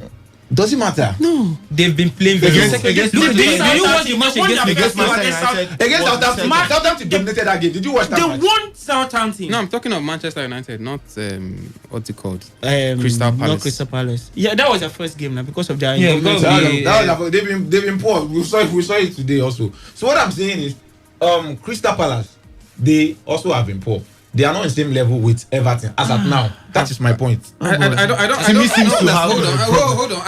don't know how a poor team gets to defeat Manchester United by 3 goals. They've been poor themselves. Manchester United have been poor themselves. Hold on. Brighton themselves, I'm not sure a lot of people agree that they were poor today, but somehow they lost to this same Manchester United. 3 matches, they've won just one. They've lost 2. I think for you to beat, even if you want to term them a poor team, for you to beat a poor team, you have to be above that. And it was away. Exactly. So going to Old Trafford to defeat Manchester United at any point in time, even if it's in the EPL, in the AFL, or Carabao Cup, FA Cup, or whatever, I think it's something that Crystal Palace should be proud of. It's not something you get every other day, and I think we should not water down their achievement or whatever they were able to do that day. And against Everton, it's going to be definitely hard. I understand where it's coming from, the fact that Everton, if you juxtapose both teams, Everton looks like the team above, and of course you can understand they are Everton. They have the bigger players, they have the bigger manager, the quality is there. So I don't think it would be fair to Crystal Palace to compare them, put them apart with Everton, because Everton ordinarily should be with what they have should be competing for one of the slots in the top 6 positions in the EPL this season. So Crystal Palace are just going to be hanging there. So you can understand why 2 teams are not particularly at the same level. All right, guys, let me get your prediction for this game. Starting with you, Nathaniel. Gonna be a goalless draw. Goalless draw. Okay. To me, I don't know. Everton will win. I actually want Everton to win. And they'll win. I think they've been outstanding this season. I think they got the better team. An all round, and a better manager as well. And a better manager.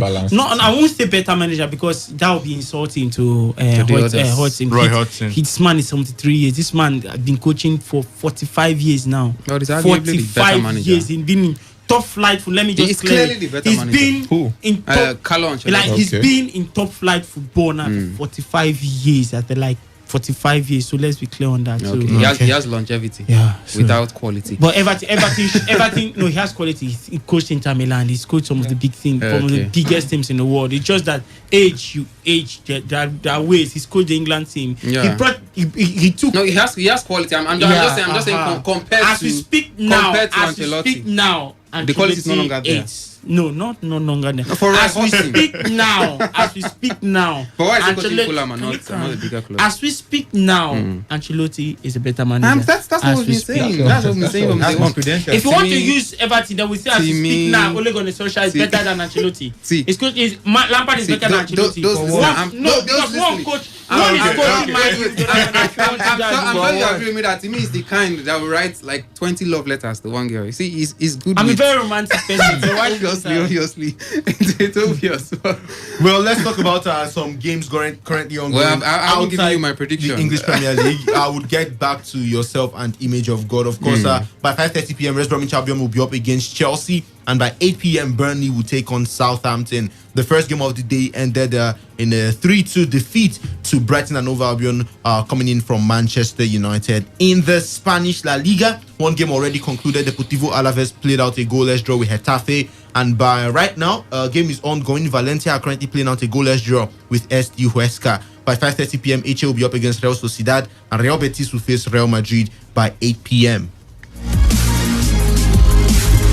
In the German Bundesliga, Mainz 05 are 1-0 up against VfB Stuttgart. Borussia Mönchengladbach are currently playing out a goalless draw with Union Berlin. Bayern Leverkusen and RB Leipzig 1-1 it is in that center, and Augsburg are currently goalless against Borussia Dortmund. By 5:30, We'll see Schalke 04 hoping to bounce back from the 8-0 humiliation in the hands of Bayern Munich when they take on Werder Bremen. In the Italian Serie A, Torino are playing out a 3-2. Well, it's 3-2 in favor of Atalanta, and it's already halftime in that center. By 5 p.m., Cagliari will be up against Lazio.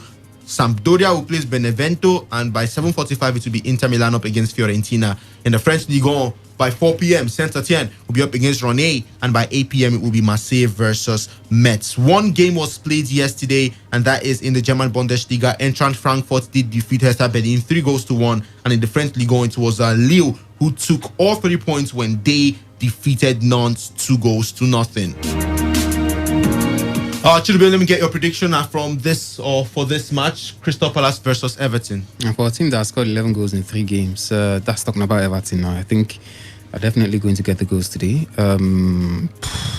Maybe 3. I'm seeing 3 goals. Crystal Palace, they usually score on their good day. I think this should be one of those good days because they are set to hit Everton on the counter. I think they'll have one. No, and they have the pace. Yeah, 3 goals coming in from Ayew, Zaha, and even Eberechi Eze. How about you, Image of God? Well, for the reasons I stated earlier, I think this one will go the way of Everton 2-1. Okay, Everton 2-1. Everybody says Everton except Nathaniel. He says it's going to be a goalless draw. Let's wait and see how that Nathaniel now. Let's wait and see how that one pans out. But let's talk about let's talk about some injury updates. Leicester City's Wilfred Ndidi will have surgery on the groin injury he sustained in last Sunday's win over Burnley. The 23-year-old will be out for up to 12 weeks after the operation on the adductor injury, which will probably take place later today. The Nigerian had been operating as a makeshift central defender in the absence of the injured Johnny Evans. According to Brendan Rodgers, he says it's just unfortunate. It's come right off the bone. He's a huge player for us. I'm sure he'll make a really good recovery and we'll welcome him back when he comes back, but there's no doubt he's going to be Mr. Well, Leicester have won both of their league games to leave them prior to this particular match day, they were top of the table, but right now, or at the end of this match, we might see another team take that slaughter. In Manchester, we have City striker Gabriel Jesus, who has been ruled out of action for at least 3 weeks. The Brazil Football Federation said he had been withdrawn from their upcoming squad for matches against Bolivia and Peru after suffering an injury in Monday's Premier League win at Wolves. Jesus played the full 90 minutes and scored in that match, while fellow City striker Sergio Aguero is expected to miss another 7 weeks with a knee injury. Well, the English team, according to the national team, Brazilian national team, says the English team contacted the doctor of the Brazilian national team, Rodrigo Lasma, reporting the athlete's injury. Well, Brazil will play Bolivia on the 9th of October and Peru on the 13th of October. Nathaniel, would this be a big miss, or would this be a miss for Manchester City, not having Gabriel Jesus, not having Sergio Aguero for more than a month? Sergio Aguero could take up to 2 months. For Gabriel Jesus to say it's 4 weeks. Not having both players, would that be some sort of an issue for Pep Guardiola's men? It will definitely be an issue. It will definitely be an issue. Go! Wow. So let's go. Again. 5 goals in the league now. 5 goals. He's afraid of his manager. He keeps on wrong. He keeps on getting the goals. You said a goalless draw. I was wondering. This kind of match cannot be a goalless draw. He's Nathaniel. You're getting done cut. But Dominic Calvert-Lewin has put Everton ahead at Selhurst Park with a beautiful, beautiful goal. And who got the assist? I think Seamus Coleman. Okay, trying to get confirmation of that one.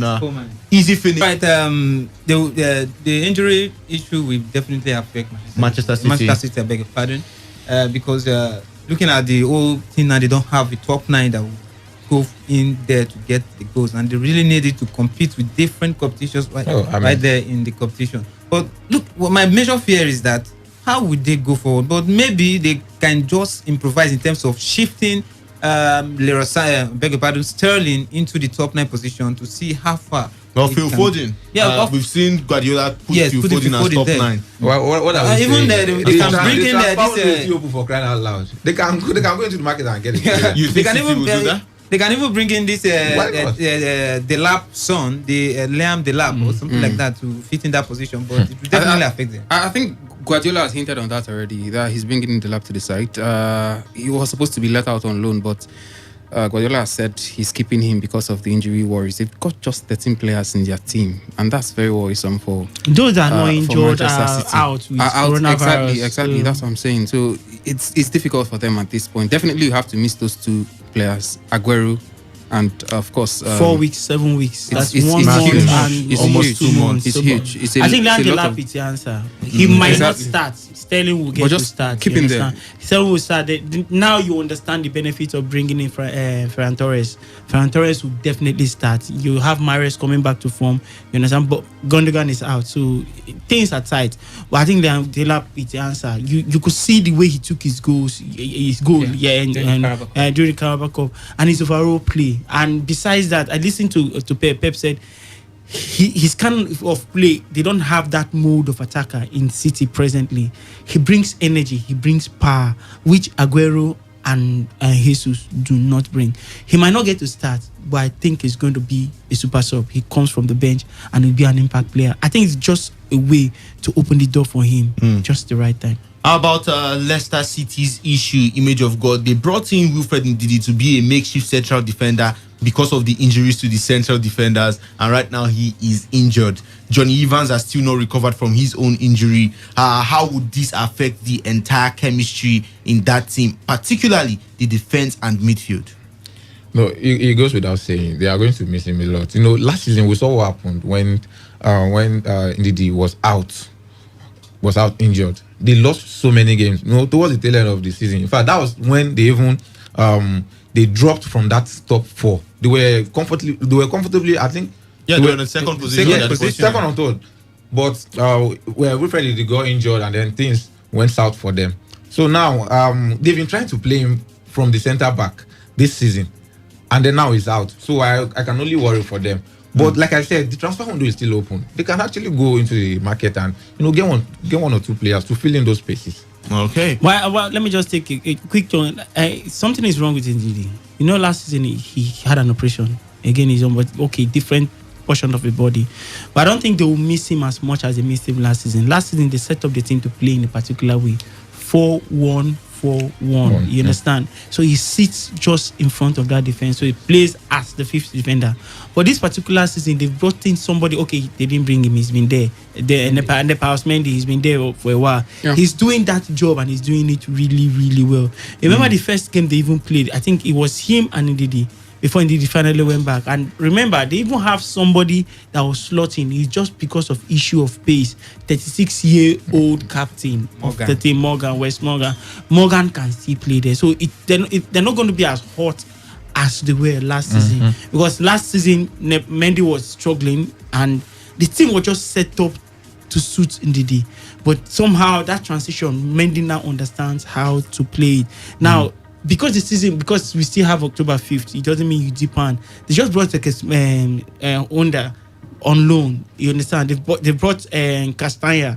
They brought Onda. They don't just dip in, because if you dip in like that and after the injury subsides, everybody comes in, you have an unhappy squad. So that's something you prevent as much as possible. Evans is coming back. You have Morgan that can hold fort, and also Justin Thomas can also play that wing. He plays from the right. No, he plays from the right. This season he's playing from the left because Castagna is playing from the right now. He has played as a central before. They also have another defender. I think it's Bernard or something that's also injured. I was partnering with this person before. They were playing a 3-man midfield. So bottom line is not going to hurt them the way he hurt them towards the tail end of last season. Okay, Bennett. Well, let's leave the English Premier League and move to the Spanish La Liga.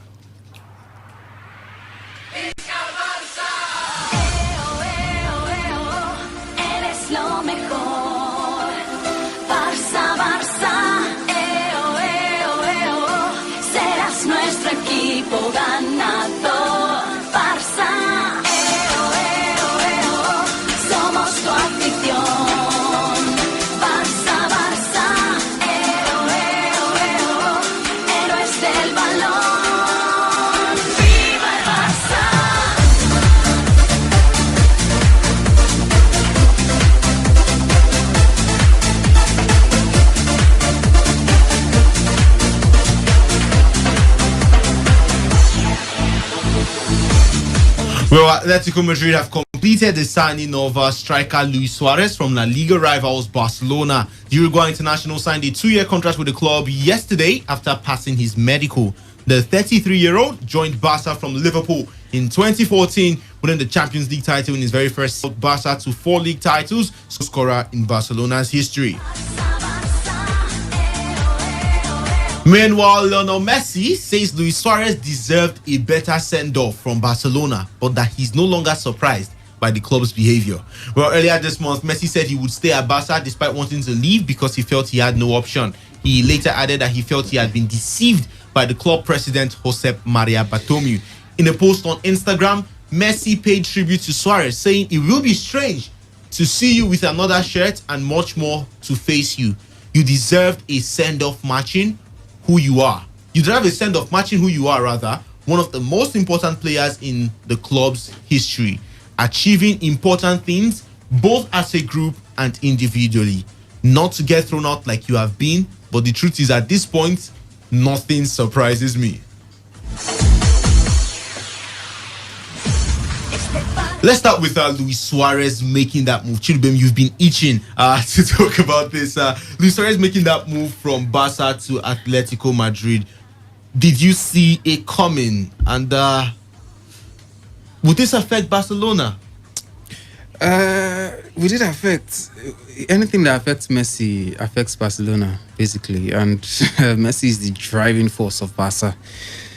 It's I don't know if it's a sad thing to say, but it's quite what it is. He's the biggest figure right now in Barcelona when it comes to players and maybe even officials, because he looks like Barca is Messi and Messi is Barca. But I think Suarez leaving was an open secret, especially towards the end of last season. It was known that the man was going to leave.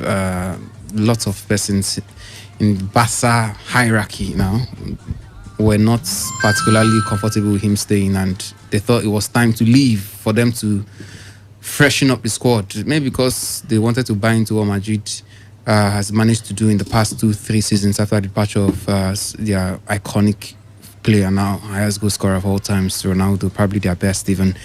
But I think it's quite worrisome the way he was let go. I think that's even the bigger worry now, not the fact that Suarez is leaving, because I mean virtually everybody can agree that his performances dipped. He's no longer as feisty as he used to be. Suarez has quite left the level that we knew him to be at before.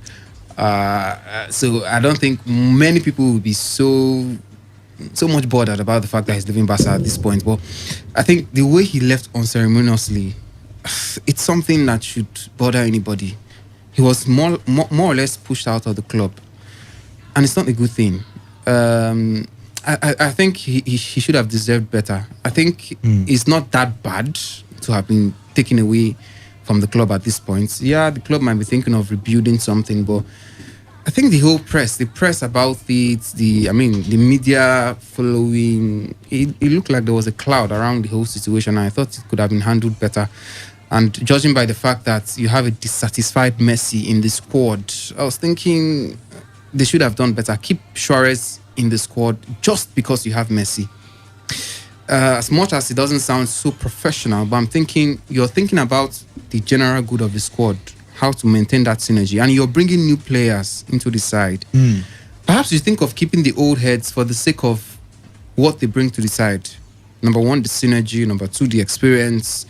You know, the fact that they are father figures in the squad and they were able to galvanize the side. And it's not like you have, players who've been there for a long time who can also push Barca all the way. You're selling Suarez, who exactly comes in to replace those goals, those many goals that he gives you. Even as bad as he was last season, he wasn't as bad as most of the strikers, or even some of the strikers, or the possible replacements that Barcelona will be thinking of, using as replacements for Barcelona this season. I don't know where it's going to come from. Memphis Depay, we hear, is the coach's favorite. I'm not sure if Memphis Depay is going to be the man to give you all that Suarez gives you in Barcelona.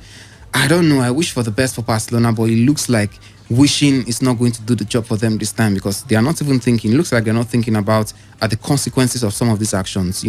letting most of these players go in defense, in midfield, in attack. It looks like Rakitic left to Sevilla. Rakitic is Suarez even to older. Atletico, Vidal moving to Inter Milan, Semedo to Arthur left that club. That one got me pissed. I wonder why Arthur had to leave to Juve. Yeah, but I don't know. It's Barca. I think Bartomeu. He's been doing so many unceremonious things in the past years. In fact, it looks like since he came, it's been a reign of calamity for Barcelona. But I hope and pray that Barca finds it good. I don't know where that will come from, but it's going to be difficult. Letting Suarez go ordinarily shouldn't be too much of an issue, but the way and manner it happened, the kind of issues surrounding the club at this point, I'm thinking Suarez would have been needed for one more season to at least, let the ship sail for one more season before letting him go, because currently they don't have players of that quality anymore to be able to lead the line for Barcelona. To me, does it show from Lionel Messi's statement that he's still disgruntled, disappointed, and his dark mood, would it affect his performance? It won't. Suarez, after the post Messi did on Instagram, Suarez actually followed up. Other notable Suarez actually followed up and tried to encourage him, keep this at the level, still be going. Messi is driven to something. Messi wants his legacy to continue. So I don't think it will affect him. It will not affect his performance, but as a team, will the departure of Suarez affect them negatively? Obviously. Now, let me just say this, and let me just say it calmly. Barcelona, they are notorious for letting some of their prized assets leave with a pinch of salt in their mouth. Leave and they feel they've been disrespected. It's happened over and over and over again. Now, what's the difference this time? And if you check, it started from Laporte, then Gaspar came in, then Bartomeu took it to another level. But let me go to far as Pep Guardiola. Remember, you had the trident of big players. Then you had Ronaldinho, Gaucho, you had Samuel, and you had Deco. Pep came in and said, no. I want to build my team around a certain 16-year-old boy. And that's Leo Messi. Now, people did not cry because instantly results came. So people did not cry. Remember, that season started without Samuel Eto'o having a JC number, that particular season. I've always said it in the studio that the friendly against Celtic, he played without a number because there was no number allotted to him. But it's been happening over and over. But successes have been covering the fact that they have been letting players go. Dani Alves left that same way. Rafael Marquez, the Mexican player, left that way. Rivaldo left that way. Yaya Toure was not. When I say a culture, somebody is a culture in the club. Yaya Toure is not the culture. I'm trying to remember the was man a who big left. part player. You understand? David Villa left exactly. that That's way. the name I was trying to remember. You can continue to count players that have left that way. Somebody, just one man, has been holding everything together by ensuring that they end up winning trophies. They end up winning silverware, and that's Leo Messi. This is the first time, and he has a very good account. He has a very good reason. Just take yourself for 2 seasons. Suarez played with injury. Suarez had knee injury, and he kept playing for Barca because if he does operation, he may miss the Copa del Rey or miss the World Cup, and he didn't want Barca to suffer. He played last season after when they went to Saudi Arabia, the mini tournament they have, Atletico Madrid, Valencia, Real Madrid, and Barca. He played with that injury after they lost to, I think it was Valencia they lost to. After they lost to Valencia, that's when he decided to do the operation. And remember, he wasn't supposed to play throughout that season again. Already Dembele was already out. That was the reason they signed veterans. But the man came back early just to play so that he would meet up. After going through this sacrifice and playing for a team for 2 good seasons with a knee injury, how do you pay him? Now, see the funny part. Why the Catalan fans, why the coach are actually hate Bartomeu? We should follow a certain pattern. But paid a Twitter handle, paid social media handles to be leaking out secrets and to push a particular narrative. And that's not been done. No matter how you say Laporte did, no matter how you say Gaspar did, nobody has gone that far. And after investigation caught him red-handed, even with transfer documents to show that he moved. Blistering goal. Wonderful. An equalizer for Koyate. Chiku Koyate. Fine header goal. from A bullet of a header. And Jordan Pickford had no answer to that. It is now 1-1. Crystal Palace, Roy Hodgson not his face is sort of emotionless. You can't tell if he's happy or if he's disappointed with the performance of his team so far. But right feels now, like he's won the World Cup. It's been a long time. Yeah. It's been a long time. He hit the back of the net, so you can understand. It feels like John Mikel will be scoring. So back to what I was saying, I think it's Bartomeu has taken things another dimension that nobody has seen in the history of Barca. So why is Messi annoyed? There are different ways you could have come and called him and like, I don't need you, you're not in my plans. Then he came for training. Koeman came to Barcelona and made it the Dutch club. He brought in Reiziger. He brought in Edgar didn't play for Barcelona. He brought in Reiziger. He brought in Kluivert. He brought the De Boer brothers, Frank and Ronald De Boer. He brought there's only there's this boy that Bourgeois later from Barca. He went to Chelsea, but they were paying him $45,000 every week, and Chelsea said they don't need him because Barbarero was clearly he said he was going to stay 2 years and not play for Chelsea, collect all his salary, and he actually did it. Bottom line, that Louis van Gaal brought in 8 Dutch players. Now, why are Barcelona fans annoyed with Bartomeu and the way he's treating some of the stars? See how he treated Vidal. See how he treated Rakitic. Okay, they've not been buying well because they've been trying to copy a particular model. That's not the Barcelona model. They've been trying to copy the Galacticos model of Real Madrid. Yeah. Now, why are they annoyed? Barca fans and the Barcelona hierarchy actually wanted a certain Thiago Alcantara for a cut price of 25 million. But this man insisted that he wanted who? Evanado. So many things are not making sense. That's why the Barcelona, and especially those 4 captains, Messi, Piqué, Busquets, and Sergio Roberto, they are mad. They are actually going nuts. But nobody can come out and talk because they all know that they are touchables. The only untouchable in that team is a certain Leo Messi. And this war didn't start today. Zubizarreta resigned. I said it last time. Puyol resigned just to draw a line against Bartomeu. Who did he bring? He brought in Abida, who is also a stalwart, a legend in the club.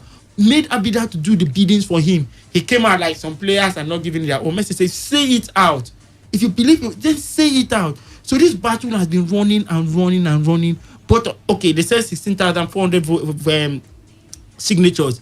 Barcelona fans brought in over 20,000 signatures, and they are stalling. The man is on a mission to wreck Barca. And as a Barca fan and anybody that likes Barca, you will be hurt. Messi is just doing what he wants to do. Messi is saying things exactly the way they are. Simple. I think one of the biggest losses as well for Barcelona is the damage being that's been wrecked to whether it's going to be irreparable. No, not even that. The La Masia. La Masia used to be one of Barca's most prized assets, even as Everton dance around the Crystal Palace box. Shouts of a handball and calls for a penalty. The referee says it's going to be a corner kick. But we have VAR. I don't know. Yeah, he insists on a penalty. It's going to be bad. Overlooks that. But I'm just saying that Barca.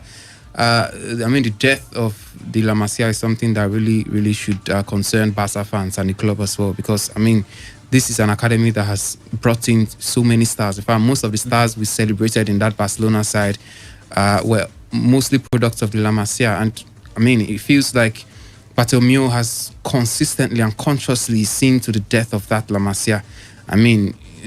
That's why I talked about the fact that the departure of Otho hurt me a lot. I wonder why exactly he had to be let go when he looked like somewhat the perfect replacement for a certain Xavi. At all, 23 years. Pjanic, 30. Exactly. So I wonder, the recruitment process has been... Ricky Puig now, what are they telling Ricky Puig? Go on loan. Exactly. It has been funny. It looks like a conscious effort to cripple Barcelona from Bartomeu, and I don't know, we talk about sit-tight leaders in Africa.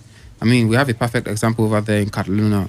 Bartomeu needs to go. He needs to go. Waiting to January looks like more havoc. Not January, but March. It's March. Exactly. The elections first before March. I think it's calamity. I think the calamity is going to be beyond proportion for Barcelona. Before we talk fully about Bartomeu's issue, image of God, who would play up front? Yeah, we know that currently, who exactly will lead the line? We know that there's Messi, there's Antoine Griezmann, Felipe Coutinho, Ousmane Dembele, probably Ansu Fati and Trincao as well. But other than Martin Braithwaite, there is no one else. There's no other person who can be classified as a center forward, and that was Luis Suarez position. would Koeman now be playing Messi as a false nine? Well, I'm obviously not Ronald Koeman. I don't know what he has in his mind. But from the look of things now at Barcelona, they tried it sometime last season. They tried to play Griezmann from the middle. They tried to play him as the striker. But it has not worked out so well. So now they have a certain Ansu Fati and they have a Trincao. I think yes, Messi can play that role, but Messi has never ever been, he was never known for playing as a nine. So what I'm thinking is maybe Ronald Koeman will find a way to fit Griezmann into that team, because when Griezmann was actually playing from that position, it was this guy, it was Sept in charge. So I want to believe that Ronald Koeman has a way, of fitting Griezmann, even though we know that Braithwaite will also be featuring for the team in some games. But I want to believe that Ronald Koeman will find a way to feature, to fit Griezmann into that now, because if you look at that team, he will be the most perfect now to play in that position. So that is what I think. I think Griezmann will do better in that position and just leave Messi to rope the way it has always been. Okay, Victor, please. I've been wondering. I've been thinking. To me, I've rightly said you gave the whole picture of what happened about the Barcelona issue. But I've been thinking, I'm seeing some kind of positive move in the Barcelona perspective in terms of letting some of all these players go. Currently now, Barcelona, they are highly indebted. They don't have money. They need money to sustain the club. They need money to keep the teams going. And look at Luis Suarez. He's the second highest earner in that team, and he's of age already. Yeah, he's already he's going to be taking a pay cut. Yeah, at Atletico. At Atletico, so not a pay cut, a pay drop. A pay drop. So for me, they dropped him. It's very okay for me, but not the way they did. They would have at least give him. I don't just know. Send him off a better way. Let me clear something. First of all, he's not taking any pay cut or pay drop, because he's taking a pay drop. He's not taking a pay drop. Why he's not taking a pay drop? Half of what Barcelona is supposed to pay him. If they're supposed to pay him 30 million, they're giving him 50 million. Atletico pays the other half. So it means that he's still not taking any pay drop. Do you understand? Now, what he wanted, what Bartomeu told him initially, they were like, you're going to let you go, then we'll pay you off the 1 year off. Then just like he told Messi, every end of the season you're free to leave for free. Then after now, Bartomeu now he too didn't want to take them to court, and he wanted to drag this thing dragging. That's why he missed the option of Juventus. You understand? Them dragging, but it's not anybody's fault that they are indebted. It's because just like Chidubem said, they decided to follow the Galactico pattern, which is not a Barca pattern. It's not anybody's fault that they bought Dembele for 160 million, bought Coutinho for 150 million, bought Malcolm for 40 million. Some of those players they bought, where are they now? So they did bad business by not believing. They allowed Perez to go to Roma. Elena last season went to Betis. They're allowing players that are leaving. And these players are players that just a little bit of encouragement would have pushed them to the next level. So you're spending heavily on players that just returns. How much did they pay for Coutinho? So you have Coutinho, you have Dembele, you have Trincao was even bought. Matt has the lead. The lead. Malcolm. You understand, Malcolm? I mean, a lot of them. They are just so it's not. He's the one that put them in that debt. Yeah, and now you're making the players. You're suffering them. He bought people that they did not need, and that's what I'm saying. It looked like a conscious effort to finish Barca. Let me because look at La Masia. I mean, Barca became what it is today because of that La Masia. I disagree. It is. I disagree. You look at I would disagree. Hold on. Look at this current set of players. The Guardiola popularized Barca. I started from Cruyff when he started looking deep into the team, playing the Barcelona style, the tiki-taka style, and then when it came to setting Pep Guardiola, Barca weren't going out to get players. They developed them from their B team and brought them up. But what happened? They switched styles. They decided maybe that style was too sluggish. It wasn't giving them the goods. Decided to start going for the big players, the Galactico style. Let's splash the money, get the big boys, and show that we can also spend money. But it's clearly not working for them. I mean, they've been buying players. Suarez is the only one who has worked so to speak. Neymar Yeah. Who has worked Neymar so worked. far? Neymar Okay, worked. Neymar as well. And right? Was 80? I think it was. I think it was At that 60. time, I think I think it was it was- 60. At that time was much. He was was much. Yeah, I have to take Suarez that back. 70 something. He was Neymar much. about it was Suarez much. was much as well. Okay, Neymar and Suarez this was is definitely. penalty. I think there's a But penalty for after that, Everton. for Everton, okay, looks like they've got This is a clear amble. A penalty. VR still checking that Oh, one. we are very much active in both games. It's already been involved in this This is a match. clear Nah, handball, this right? is not an argument. No. Oh, is it that all these defenders don't know the rules? This is it's football. reaction. You really don't know. You can't It's deflect reflexive. They should be subconscious about these things. It's reflexive. Nobody goes into a tackle with it. And if you always check, they try to pull their hand out, but exactly. it's just too fast. But like we said, the rules are. It looks like they are made against the players these days. They are just. Chidobe, let me just jump in Not and to take favor. this from you so that this son of David can actually talk. It's not a debate. It's not a debate. 2013, 2014, everybody knew that there was a decline of a certain Xavi. The whole of Barca, the whole of La Masia, the whole of Catalonia have been crying to see a certain Thiago Alcantara go into that mode and take over from Xavi. Yeah. What did Bartomeu do? He brought in what? Rakitic. Out of annoyance, who left? Thiago Alcantara. 6 years, 7 years later, Barca, they are coming for that same boy. Even though 25 million, funny speech. they were still Who dragging. bought the Thiago? Who ended up buying the Guardiola. Guardiola. So it's You see, La Masia has been what has kept Barcelona. Exactly. Anything we know about Barcelona It's now. the La Masia. Just like They've I said, always- Barca has 5 trophies, 5 UEFA Cup and Europa Cup and Champions League with Messi in the team. You understand? And that's La Masia. That team, but not bench woman. Xavi. These are people that Virtually the whole squad. They even went. The one that escaped, they brought him back in the person of Iniesta. Cesc Fabregas. Yeah. They had 8. Valdez, the keeper. Puyol. Yeah. PK. In the midfield, Xavi, Iniesta, Busquets, Lionel Messi, Pedro, Teo. Yeah. Remember Cuenca. You can continue to count. Then they brought in Fabregas back. They break off that La Masia philosophy and try to fill it with the Galacticos problem. And they're not buying the right size. That's what is causing this issue. Okay, I wanted to disagree with Meanwhile, Richarlison makes it 2-1 in favor in the of fair Everton. manager. 20 goals. Both players now, Dominic Calvert-Lewin and Richarlison, have both made their mark on 2 this goals to game. 1 Mark now. my words, there was They are no more pushing goals. There was no more themselves. goals in this game. Yes, like, Which your word? There will be no more We goals. should mark your word. Yeah. What Okay. are we going to mark Before in we- paper? So- I don't know. I'm saying. Chidubem said, the La Masia made Barcelona what it is Today. Yes. Well, I don't know about you guys, but I was there following football at 97, 98. And Barcelona was an household name at that point. And then the policy of signing big players didn't even start with Madrid. It started with Barcelona. It didn't start with It started with Barcelona. Let him give us. See, Let him. Barcelona had a certain Ronaldo in the team. They had a certain Philip Cocu in that team. No. Ronaldo and Kuku didn't play in the same team. Barcelona, Ronaldo. Okay, wait. It was Okay, Van Gaal. I talked about Van Gaal bringing in Kuku. Okay, just you.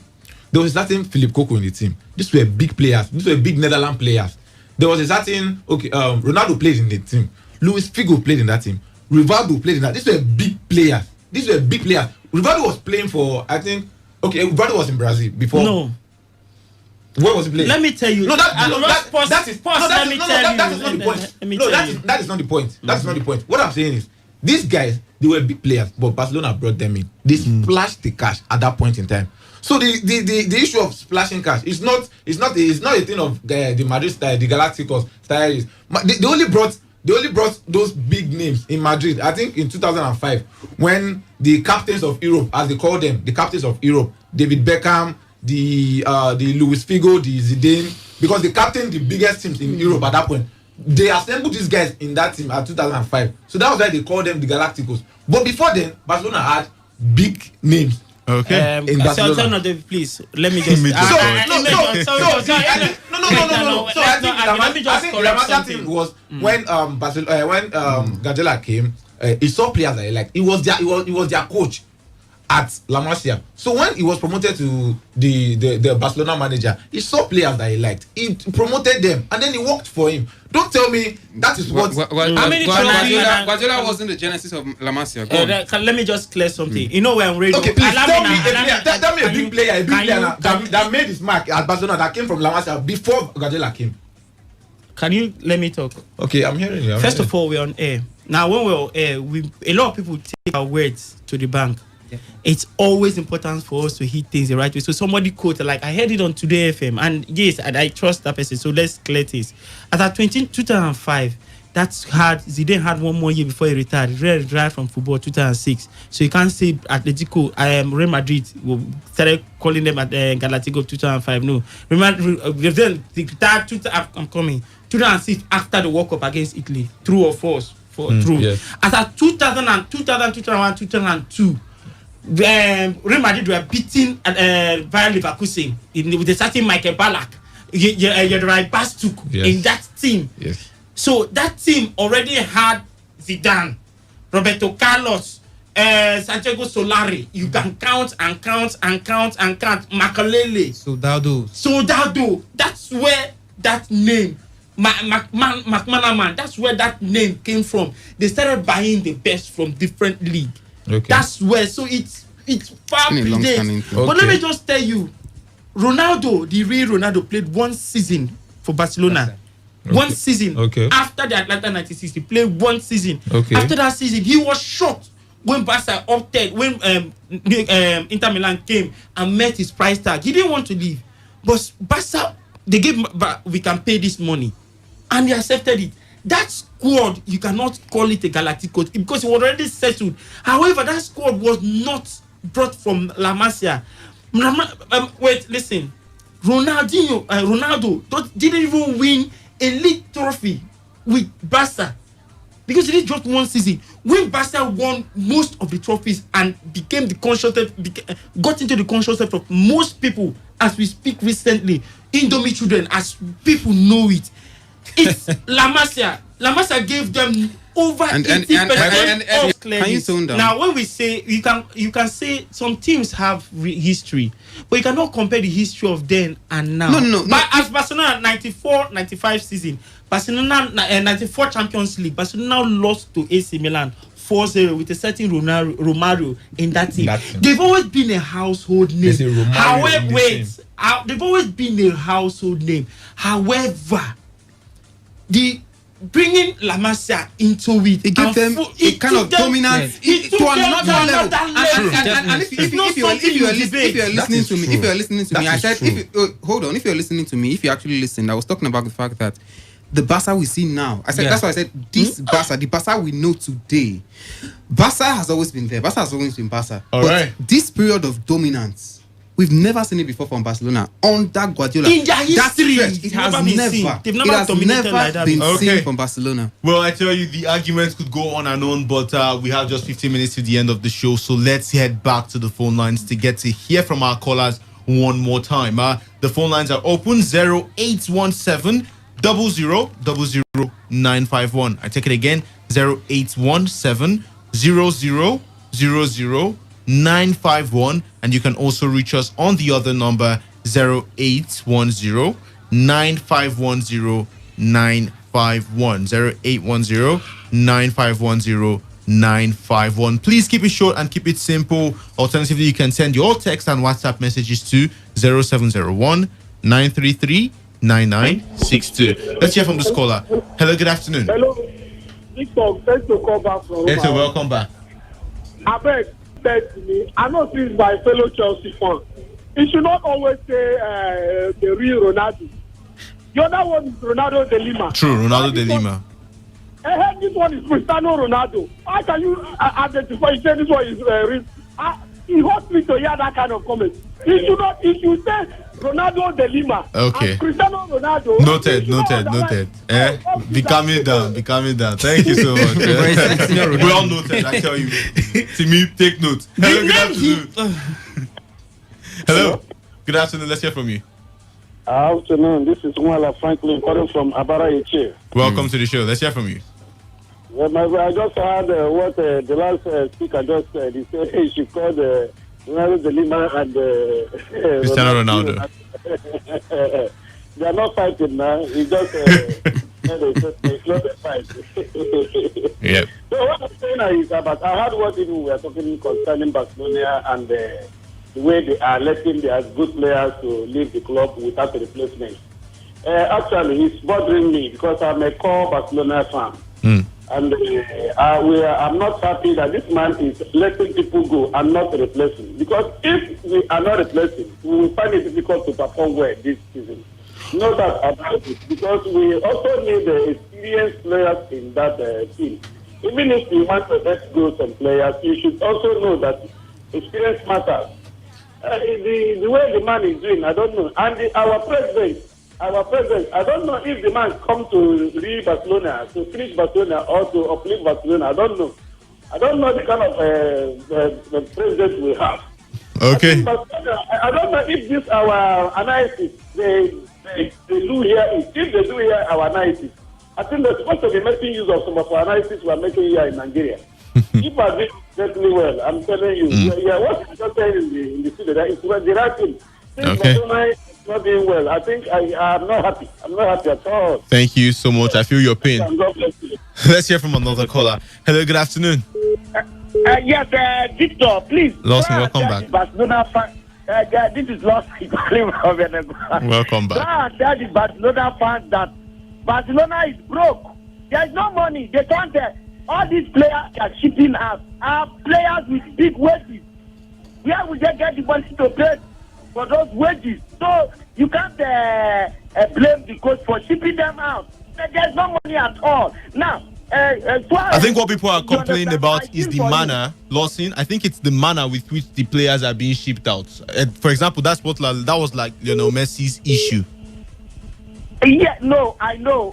Suarez is like a brother to Lionel Messi. Definitely, you will complain. They are like brothers, though they are not people from the same country, but they are like brothers. It's easy. That's why when the Barcelona coach called Suarez, and then in 1 minute on a phone call dismissed him, Messi didn't like that. That was part of the reason, you understand, why he wanted to leave. But somehow, if you check, I think was it Nathaniel that was talking about that, Suarez was bound to leave. There's no way Barcelona was going to keep him, you understand? But just I agree, the manner in which he was dismissed. But either way, they have to ship him out. You understand? Either way, they have to ship him out. So, for me, I think Barcelona is doing what they should do. Okay. Because, this very season, the Barcelona fans should forget about Barcelona winning anything. All right. Maybe next season, then they can. But for now, there's nothing Barcelona can do. They are broke and they have to. Thank you so much, Lawson, for your contribution. Let's hear from this caller. Hello, good afternoon. Good afternoon. Victor, how are you? I'm very well, thank you. What's your name and where are you calling us from? I greet you too. I greet you, brother. Munachim from Abia State from Aba here. Munachim, so welcome. Thank you very much. Whatever Jimmy said, I concur. God bless you. Thank you. God bless you. Lamassia is the master planner of Barca. I am telling you, from the time of as I analyze it, everything you said is how it is. And again, money not there. Let them come to remember. Thank you so much, Munachim, for calling in from Aba. Let's hear from this caller. Hello, good afternoon. Hello, I'm Bali Precious. Please turn down the volume of your radio set. Okay, I'm Bali Precious. Welcome, let's hear from you. I think the Barcelona team as a whole now, they are going into chaos. It's not about the money to sign players. It's all about the players that they are bringing in, they are not performing well. Okay. Will that be all, Precious? Yeah. All right, thank you so much. Let's hear from this caller. Hello, good afternoon. Hello, good afternoon. This is Mr. Coco calling from Port Harcourt. Mr. Coco, let's hear from you. Peloti Coco. I just want to find out, have Chelsea, Liverpool, and Man United played the same number of games? No. Well, right now, as it stands now, they have. Chelsea will be playing later this evening. And so no, as it stands. Yeah. As it stands now, they haven't. They have. Okay. Chelsea are yet to play. My question is, has Kepa considered more goals than Alisson and Zige? No. Okay, good. Now, would you rate De Gea as being more than average since the 2018 World Cup? Would you rate him more than average? Just above average. I'll give him average. You give him average. Good. Now, if we're going looking at it from that angle, I'm still trying to understand why some persons would want to think that Kepa is a failure, and maybe want to also suggest that bringing him Edward Mendy rather, it's also a failure. Because if you look at it critically, the league just started, and those goalkeepers that are seen as the best, especially Alisson Becker, has even considered more goals or the same number of goals than the very bad Kepa. Considered 3 in the first game. Really? So what's really the fault? That's what I don't understand, really. All right. I'm thinking that Kepa should be given more time, or even if the coach now, as it is, Frank Lampard, thinks that bringing in Edward Mendy would serve his purpose better. I don't think we should be breaking our heads about it. Because even the De Gea that we know, if you want to rate him in all of his 7 seasons, I don't think he's had more than 2 fantastic seasons ever. All right. As a matter of fact. Thank you so much, Mr. Coco. Brilliant, I tell you. Let's talk a little bit of transfer gossip as Chelsea boss Frank Lampard wants the Stamford Bridge club to attempt to sign 21-year-old West Ham midfielder Declan Rice, as any move for the England international could lead to Italy midfielder Jorginho moving to Arsenal. PSG are interested in Chelsea defender Antonio Rudiger, but are waiting to see if the 27-year-old German will be available on loan or on a permanent basis. Tottenham Hotspur in talks to sign Slovakian defender Milan Skriniar, but will not be forced into accepting Inter Milan's £55 million valuation. Inter will make a move to sign Manchester United and England defender Chris Smalling if they sell Skriniar to Spurs. Meanwhile, Inter Milan are also keen to sign Chelsea midfielder N'Golo Kante this summer and reunite the 28-year-old Frenchman with his former boss Antonio Conte. Sevilla are expecting a second bid from Manchester City for centre-back Jules Koundé and could find it hard to resist an offer in the region of 65 to 70 million euros for the 21-year-old Frenchman. Meanwhile, Arsenal have lodged a £32 million bid for Lyon midfielder Houssem Aouar, but the Ligue 1 club wants £54 million for the France midfielder. Aouar has agreed, this according from Telefoot says Aouar has agreed to join Gunners after no offers emerged from Manchester City and Juventus for his services. Guys, let's quickly talk about this, one less than a minute.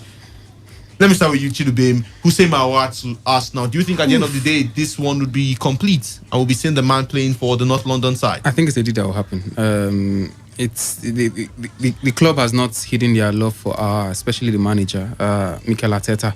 It's always been about the money, and I think Arsenal is going to meet his valuation, or more like they are going to strike a compromise, because I think Lyon are going to step down their request, maybe in the region of £40 million. I think is going to be coming to Arsenal, because definitely is needed so badly by Mikel Arteta, and we can't afford to lose him, especially considering the fact that Partey you said we can't afford to lose him. As I said, you just know. Even of God, let me ask you about Chelsea. I would have asked him, but then we'll use it till the second part. Speaking about Chelsea, so much happening. First of all, we hear that Declan Rice could be coming into the team. We also hear that Antonio Rudiger could be leaving. Now, if Rice is coming, should go to Chelsea. Jorginho will move to Arsenal. And then there's also Antonio Rudiger, who is wanted by PSG. There's N'Golo Kante, who is wanted by Inter Milan. Do you think any of these players would either be coming in or going out? Well, for the Rice deal, for the Rice saga, I think that one has been on for some time, and it is only fair to them, the Chelsea fans, if they get the guy, because Jorginho has not been performing. He has been underperforming for me, from what I've been seeing in the Chelsea team. So I think it would be really good if they can get Declan Rice. But as for players going, I think Antonio Rudiger should actually find a place to play, because from the look of things, Lampard does not fancy him anymore. And then, to just find a place to go to play football. Okay, and Liverpool and England under 21 striker Ryan Brewster is interested in a move to join Sheffield United, with Aston Villa and Brighton also keen on the 20-year-old. Leeds United are keen on signing 22-year-old Dutch midfielder Toyin from AZ Alkmaar. And lastly, Newcastle United manager Steve Bruce says he does not think about selling Brazilian striker Jolinton during the summer. Timmy, Inter Milan seem to be fortifying their squad. Do you expect them to challenge for the title? Even as we hear that Lyon's Dutch striker Memphis Depay has emerged as Barcelona's first choice to bolster their attacking options. Inter Milan has no other choice than to bolster. They just need to fortify their squad. It's frightening when I look at Juve. You look at Juve, it's frightening. Last season, you have Dybala having one of the best seasons he's had in Serie A. You have Ronaldo. And you turn to the bench, who do you see? Benadetti and who? Gonzalo Higuain. Now they have fortified. They brought Golovitsky. He scored a beautiful goal. Then who else have they brought? Morata. There's an Ator in that team. No, I'm talking about attackers now. Let's not even go to the midfield position. You understand? It's crazy. They have the Chilio. They have the Chilio. They have Cuadrado. So much quality. They have the Chilio. Cuadrado. Danilo on the right. Khedira. Danilo can still play on the left. Then they have Khedira. We've even forgotten. He's not left yet, but still there. Let's hear from this last caller before we leave the studio. Hello, good afternoon. Good afternoon.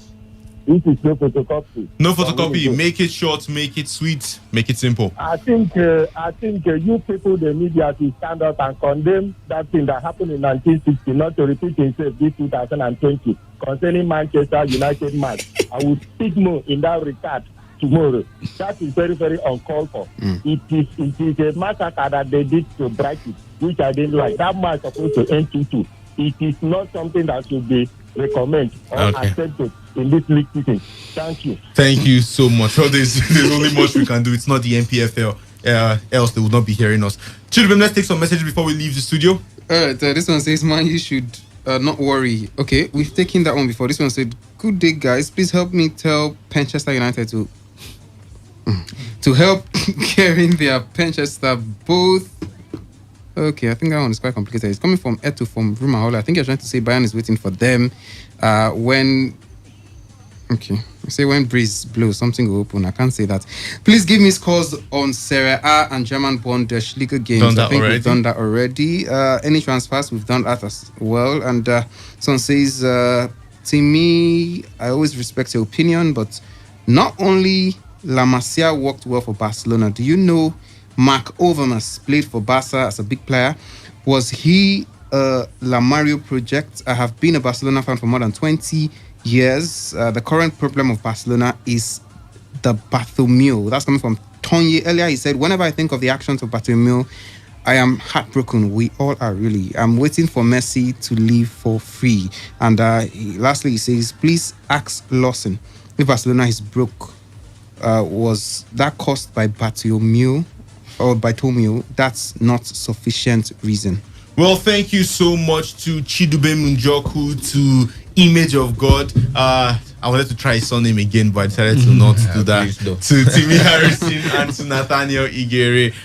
The second part will be starting in just a few minutes' time, where Reliable Reliance, Wisdom Obina, and Emeka Dena will be here to let you in on everything that's happening in the Nigerian football scene. My name is Victor Oriahi. I am your favorite Melanin Sports presenter, and I'm urging you to stay tuned and don't go anywhere. The show begins or the show continues.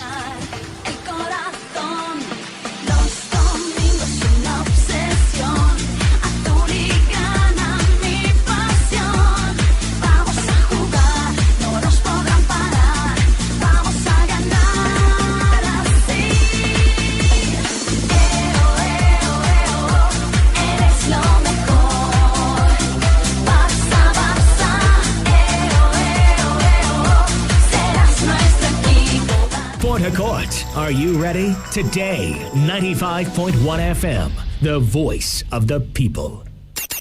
Sunshine or rain, through every terrain. Everywhere I turn, it's football, football. There's your fairy tale. So why not join in the action, intrigues, excitement, and fun? Just doesn't get better than this. Many stars have continued to shine with every ace, every race, every break, and every other sports there is. Incredible stuff. On Today's Sports Live, reaching you from your premium news, talk and sports radio station, Today 95.1 FM Port Harcourt. That sounds like so much fun. Weekdays after the news at 3. It's interactive, it's engaging, and don't forget, your voice is priority.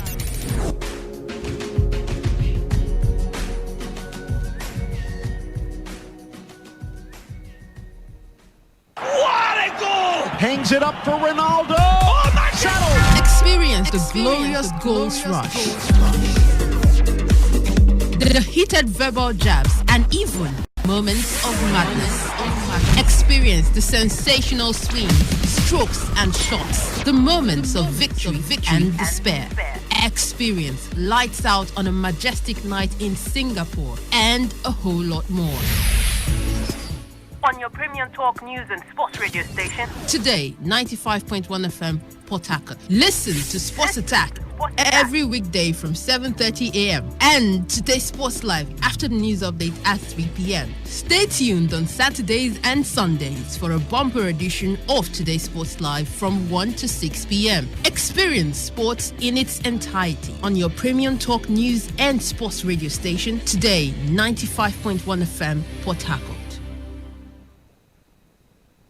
My name is Gianni Infantino, FIFA president. For the best of sports, always listen to Today Sports Live on Today 95.1 FM, Port Harcourt.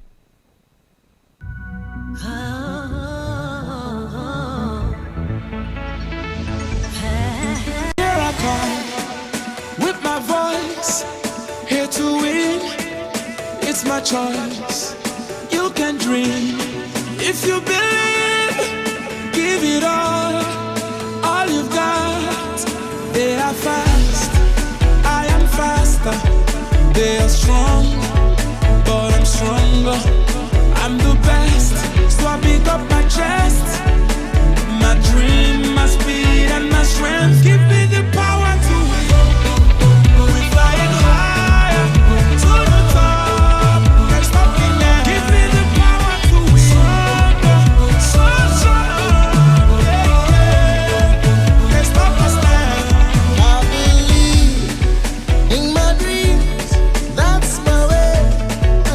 Stronger, surrender, reaching much further, more than any other. Beyond the sky, there's no limit. I'm flying higher now, breaking boundaries in every ground. Never settle for less, always for the best. Glow brightly like a star.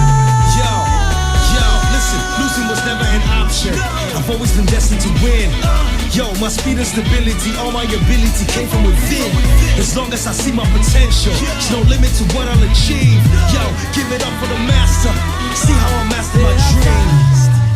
I am faster, they are strong, but I'm stronger. I'm the best, so I pick up my chest. My dream, my speed, and my strength. Give me the power to win.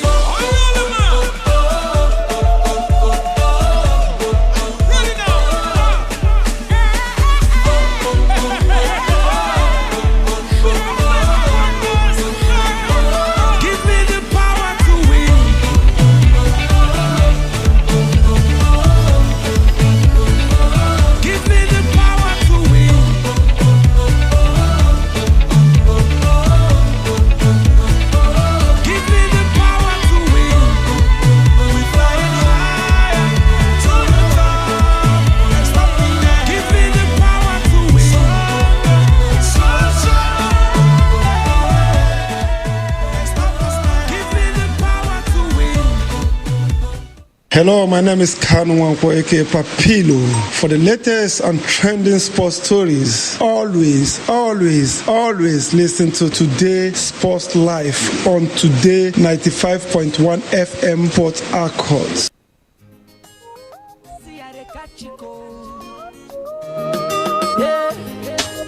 Baby, I dey catch you go. My jollof rice, how you dey do today? My tomato just see, I don't think about you. they make me they wonder because you love me so tender. But now I am darling, cause here is so boring. For a very long time, I done the shiver. And it be like Senna fever, I dey catch it cold.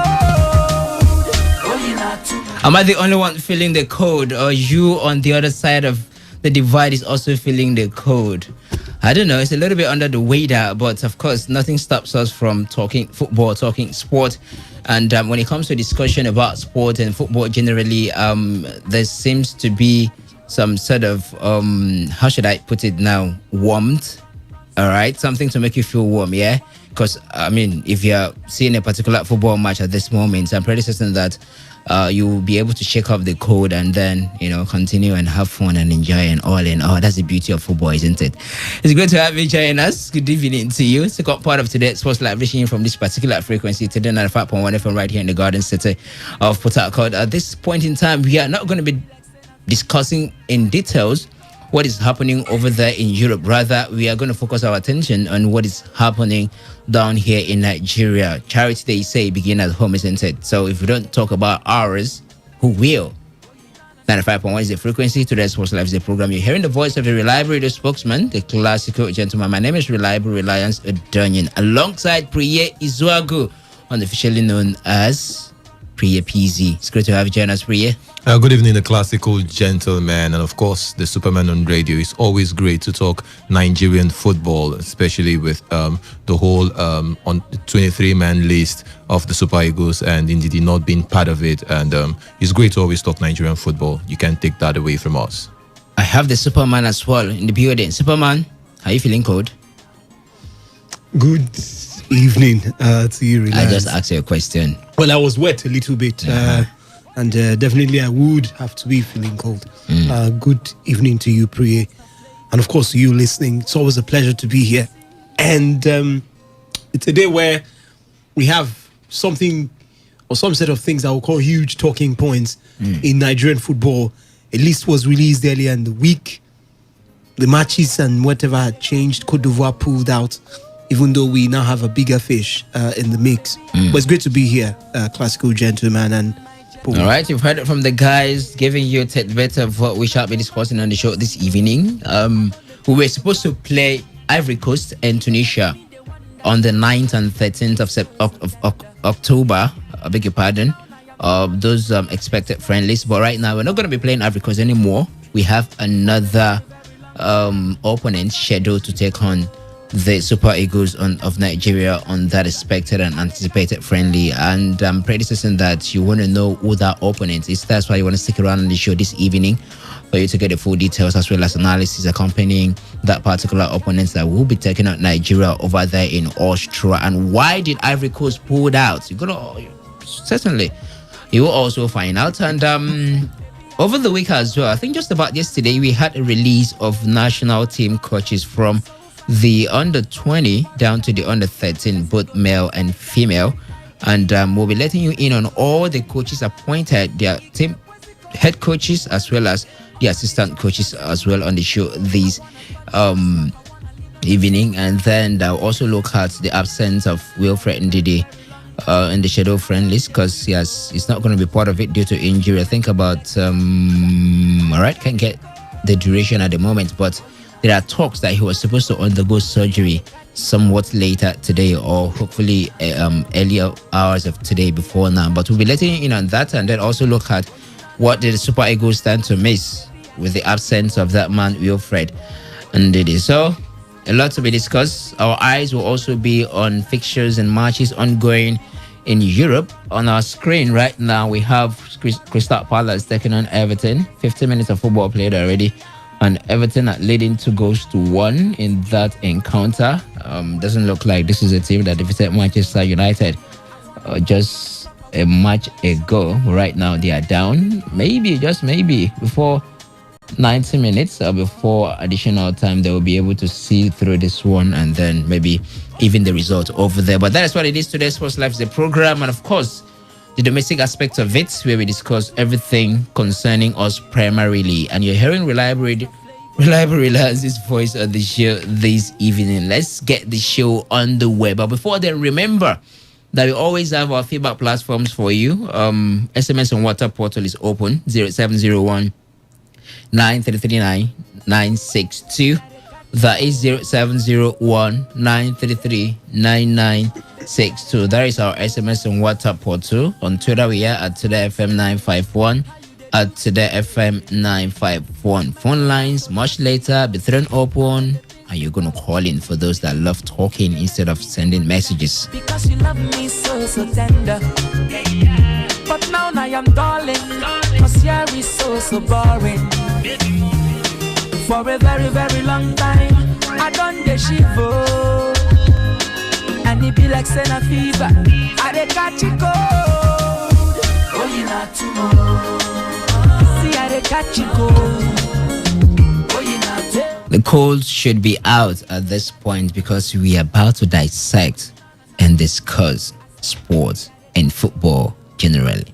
So you should be able to check the code of. But before we look at things concerning national team and the Nigerian team, let's start off from the appointment we had over the week. Coach Benga Ogumbote appointed the head coach of Sunshine Stars ahead of the 2020/2021 Nigeria Professional Football League season.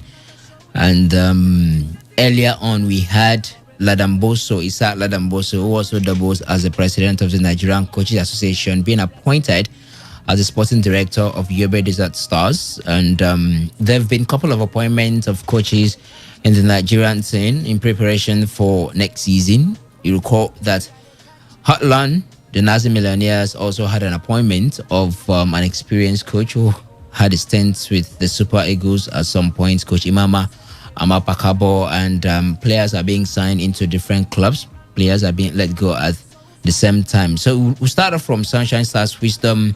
What do you make of this month's appointment, Benga Ogumbote, seasoned coach, if you may, when it comes to Nigerian football? What do you make of his appointment as the head coach of Sunshine Stars? Well, I think it's a brilliant decision from the Sunshine side. He has been one of those coaches in the MPFL that they do have the records to speak for them. He's a journeyman. He's been in different teams, Imba, across different Lobby Stars, different teams. Sharks of Port Harcourt. Even Sharks. Benga Ogumboche is very experienced, and I think he's one of the MPFL coaches that can put his hands on his chest and say, yes, I am one of the names to be reckoned with in this league. Yeah. And his partnership with Sunshine Stars at some point really looked like fine wine, or a blend of quality and tactical coaching and a fine squad. Now you look at their performance on the continent. Benga Ogumbote was able, he's a continental semi-finalist at both the Confederations Cup and the CAF Champions League, with these Sunshine Stars side in the past. So you want to say, ever since he left the team, yes, he's also had his own fair share of issues. I mean, every coach has. It's not exactly been the same result for him. He's gone on to do great things, to even qualify other teams, to go with other teams to the continent. But has it been like what he had, the fine time he had with Sunshine Stars? It doesn't look exactly. So if Sunshine Stars are bringing him back, I think it's a very brilliant decision. There are a lot of questions as to what he can do or what he brings to the table, because most times we recycle coaches in the MPFL, and what happens is the experience that the coach has garnered over time. Yes, it counts, it does. But at some point, people probably just know what you're going to do. Let's say, for example, if you're the kind of coach that maybe you basically do a substitution, like for like substitution most of the time. Yeah. We already know what you can do, What some of these things if the coach is very really predictable, it doesn't help. And that's why most coaches in Europe go for sabbaticals now and what have you, all in the name of getting fresh ideas now, and getting better with their side. But he started with this team. That was in way back in 2012. Before he moved on to Shooting Stars, then to Enyimba. A lot of teams in the process. But the big deal is this: Reliance. He has a very fine reputation in the MPFL, and any team would be happy to have Benga Ogumbote. You cannot pick 5 names in the MPFL without calling this man. You can call Imama, I'm sure. Imama would be there. Benga Ogumbote just has to be there. I'm not sure. It's not about longevity, but he also has longevity. You come to experience, he also has experience. You come to successes recorded with teams, he's also done fairly enough for a team in the level or with the wits of the Sunshine Stars side. I'm looking forward to what he's going to do with the side. I think it's a fine decision. He's returning to his old stomping ground where he managed to write his name in glory enough to actually see him some better moves too in the process. So let's see how it pans out, but I think it's a good one for the Akure-based side. There's one funny thing I feel we should do before we progress and leave the Nigeria Professional Football League scene and talk about national team, which happens to be the apex of football in the country. I'm going to comment on that later. Maybe I'm going to throw it to you guys. You guys decide whether we should do it or not. But in the meantime, Priye, 2012, very remarkable for Benga Ogumbote with Sunshine Stars. It's been 80 years. Yeah. And there've been lots of development. There've been lots of highs and lows in Nigerian league. Do you think that this man can repeat something similar or close to, or even do a booth of what he did? He took the team to CAF Champions League semi-finals 2012. It's like celebrating mediocrity, but that, I think, that's the height of. No, it's not celebrating mediocrity by the level and standards. No, yeah, of the MPFL. That's the height of. That's the height of Sunshine Stars. That's the height they've ever achieved. All right, on the continent of Africa. Apart from Enyimba, I can't think of any other Nigerian club that has dominated, the continent, just like Enyimba did in the space of 2 years, 2-3-2-4. And even these days, they see final with 2018 CAF Confederation Cup, they got to the semi-finals here. So, why I brought in that word, like celebrating mediocrity, is because some persons will feel they should have understand. They should have gotten to the level of winning me, because this is something that has been done before by a Nigerian club. So, but if you want to place it side by side with the fact that that's the height that Sunshine Stars have ever got to on the continent, then you want to understand where the hype is coming from. So, do you see this man repeating something similar or even doing better off with this current Sunshine Stars?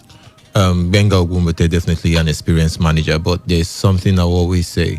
I think football has evolved over time when it comes to tactics and all. I don't know, possibly the refresher courses he must have done within this period. I don't know about that, but I think the style of play, the philosophy of football has moved on 8 years back. And beyond that, I think when it comes to doing well within the league, I think definitely he understands the league, he understands the dynamics of the league, he understands how to grab important points, no doubt about that. But the biggest problem we are having is our participation in the continent. I think it has been poor over time. And can Benga Ogumbote do something different? I doubt it. I think it's still going to be the same old. And that's one big problem we really need to work on in the country. I think it's about changing our style of play, improving on our football, because I think other teams in Africa has already moved on. The North African team, if you typically look at the South African league, if you've been a huge fan of the PSL, like 10, 15 years back, and you come back and you look at what they are playing right now, you know that there's a huge improvement in the league with what they are playing right now. So I expect that from our Nigeria team. There should be tactical improvement when it comes to the way we handle and play the game, because football definitely has moved on. And I think with Benga Ogumbote, definitely he can still give you a bit of that spark of doing well in the league, maybe qualifying for the continent, or maybe maybe a triumphant or something within the cup competition, but doing well in the continent, that would be a big problem, because I think football has evolved in Africa. North African teams are actually taking and bull by the horn, including some East African club side, including South Africa. I think we really need to improve in our football, our tactics, the way we approach games, because if we still stick with this old style, then it will not work. We cannot do well in the continent. All right, guys, let's do something before we leave this. We're going to place coaches that we have in the Nigerian Football League on a certain level, a certain class. Let's say about 5 classes, 5 categories. World class, elite, which is the one? Good, and then average, and that's fair enough. I'm going to call coaches' name randomly, and you guys will just place them in any of the category. All right, the height of them, all right, will be the world class, followed by the elite, and then just good, and then average. Just about 4 categories. All right, let's see how we categorize coaches in the Nigerian league. Let's also see how far we've traveled in terms of grooming coaches in Nigeria, and then their input to national football or football generally in the country. So I'm going to start with the man we talked about, Benga Ogumbote. Priye, world class. Good. Just good. Yeah. Wisdom.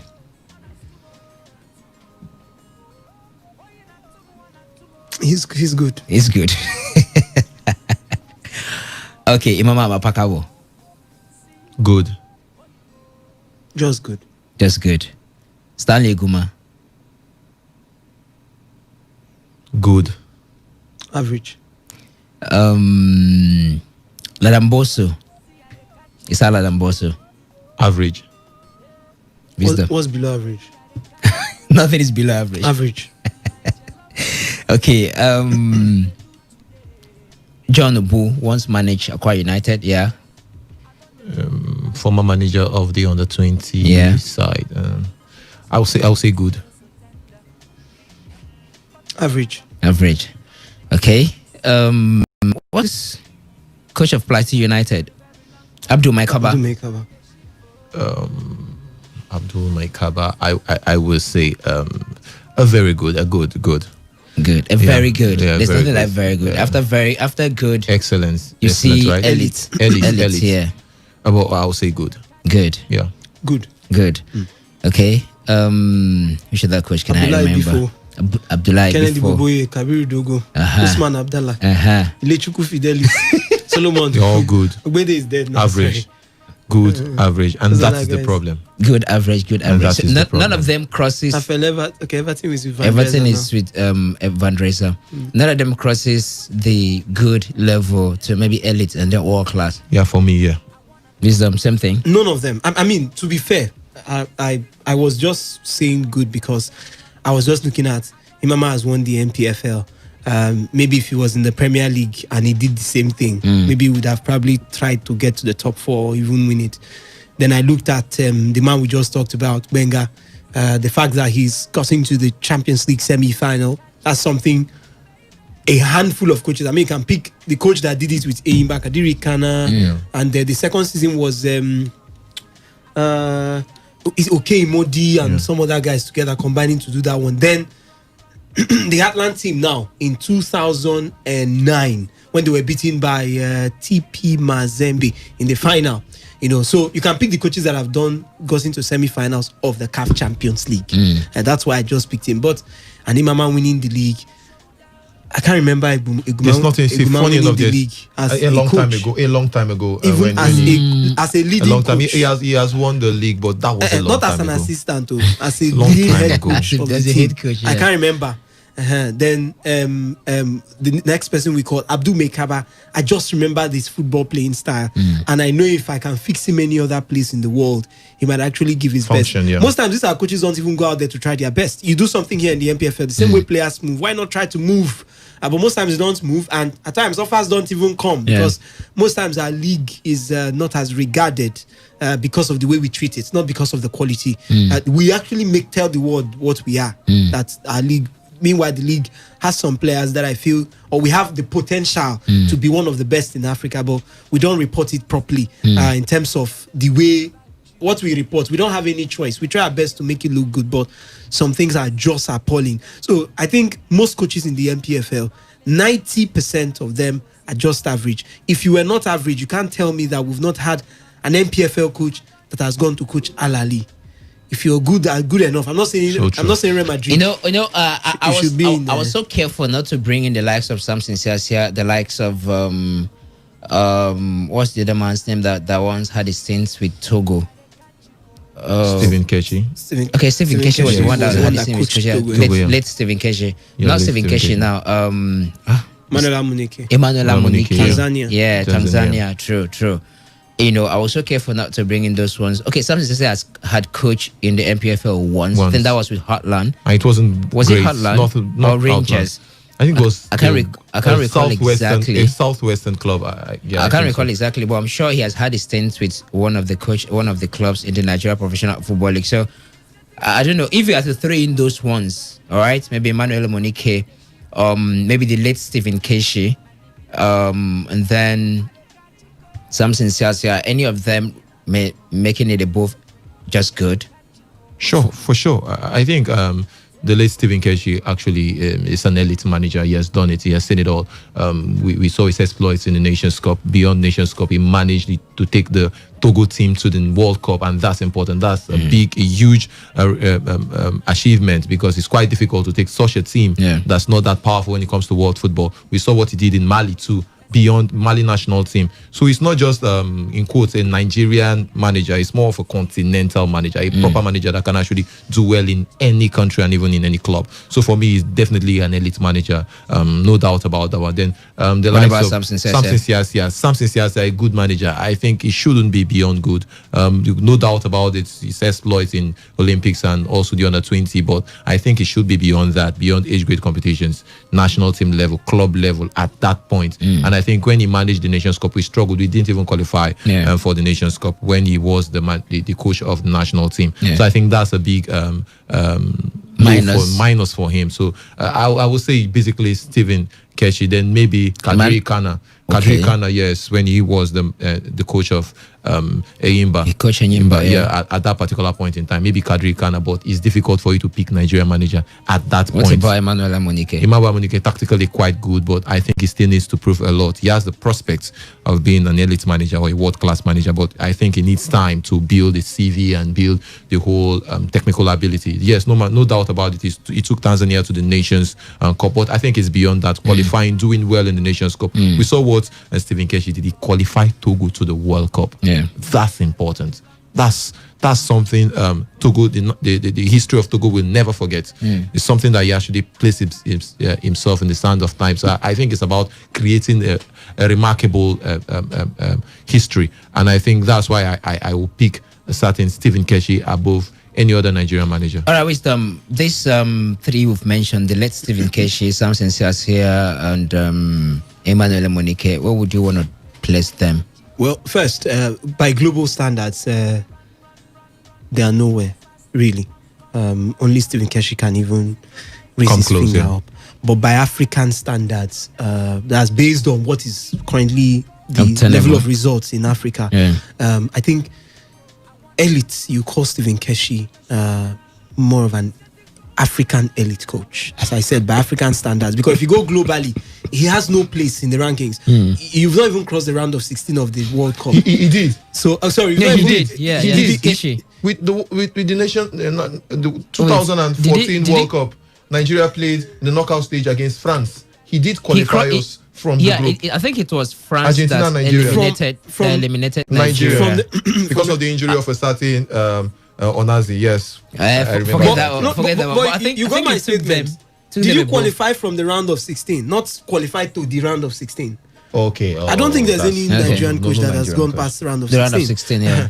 So there's no other. And no foreign manager has also done that. You know, for I think the teams that have made it to the quarterfinals, Senegal, Ghana, you know, Cameroon. So you look at that and you want to just tell yourself that based on global standards, but by African measurements, based on what others have done in Africa. Let me not say there's nothing like African measurement.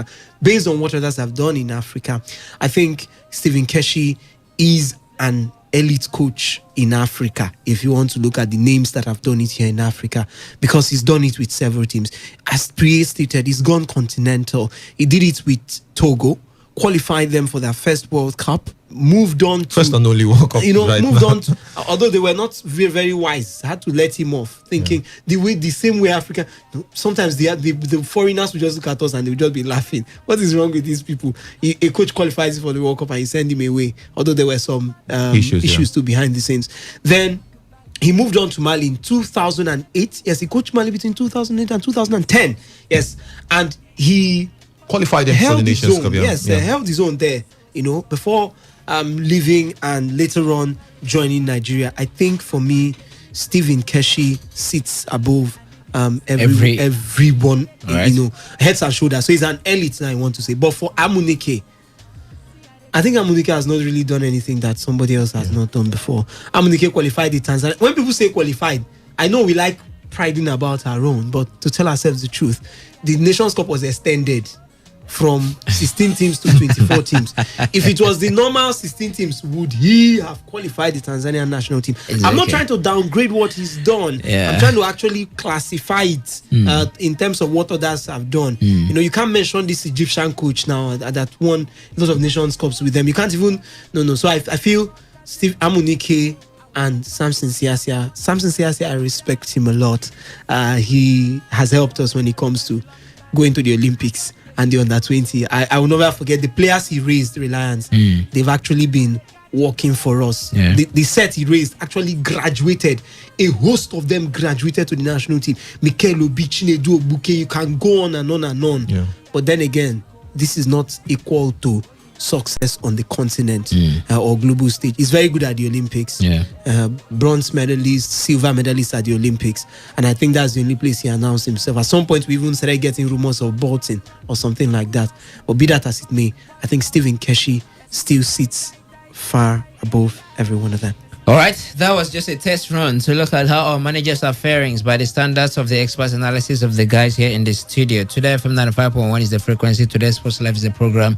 Reliable Reliance Sudan is the one talking to you. Priye PZ is right here. Wisdom Obina also here in the building, and we are looking at things that concern us within here in Nigeria. So it's safe to say that we don't have a world-class manager here in Nigeria. Yeah. We don't have a world-class manager. Very safe. What is a world-class? Who is a world-class striker? I think we've argued that here before.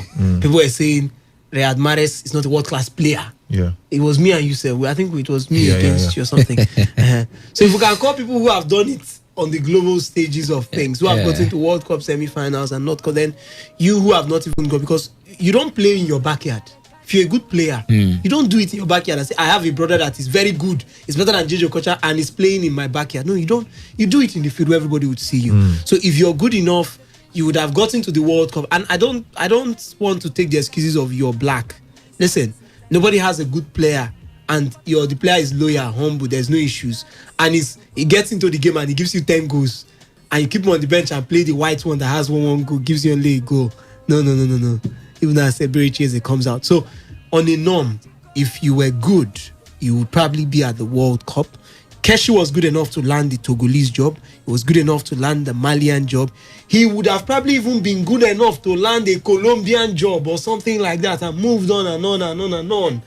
And don't tell me about skin. If you're actually good, yes, because of your skin, you might have to work harder than people with community slots. But in reality, Didier Drogba was banging goals and he was always starting. So if you're good, you're good. All right.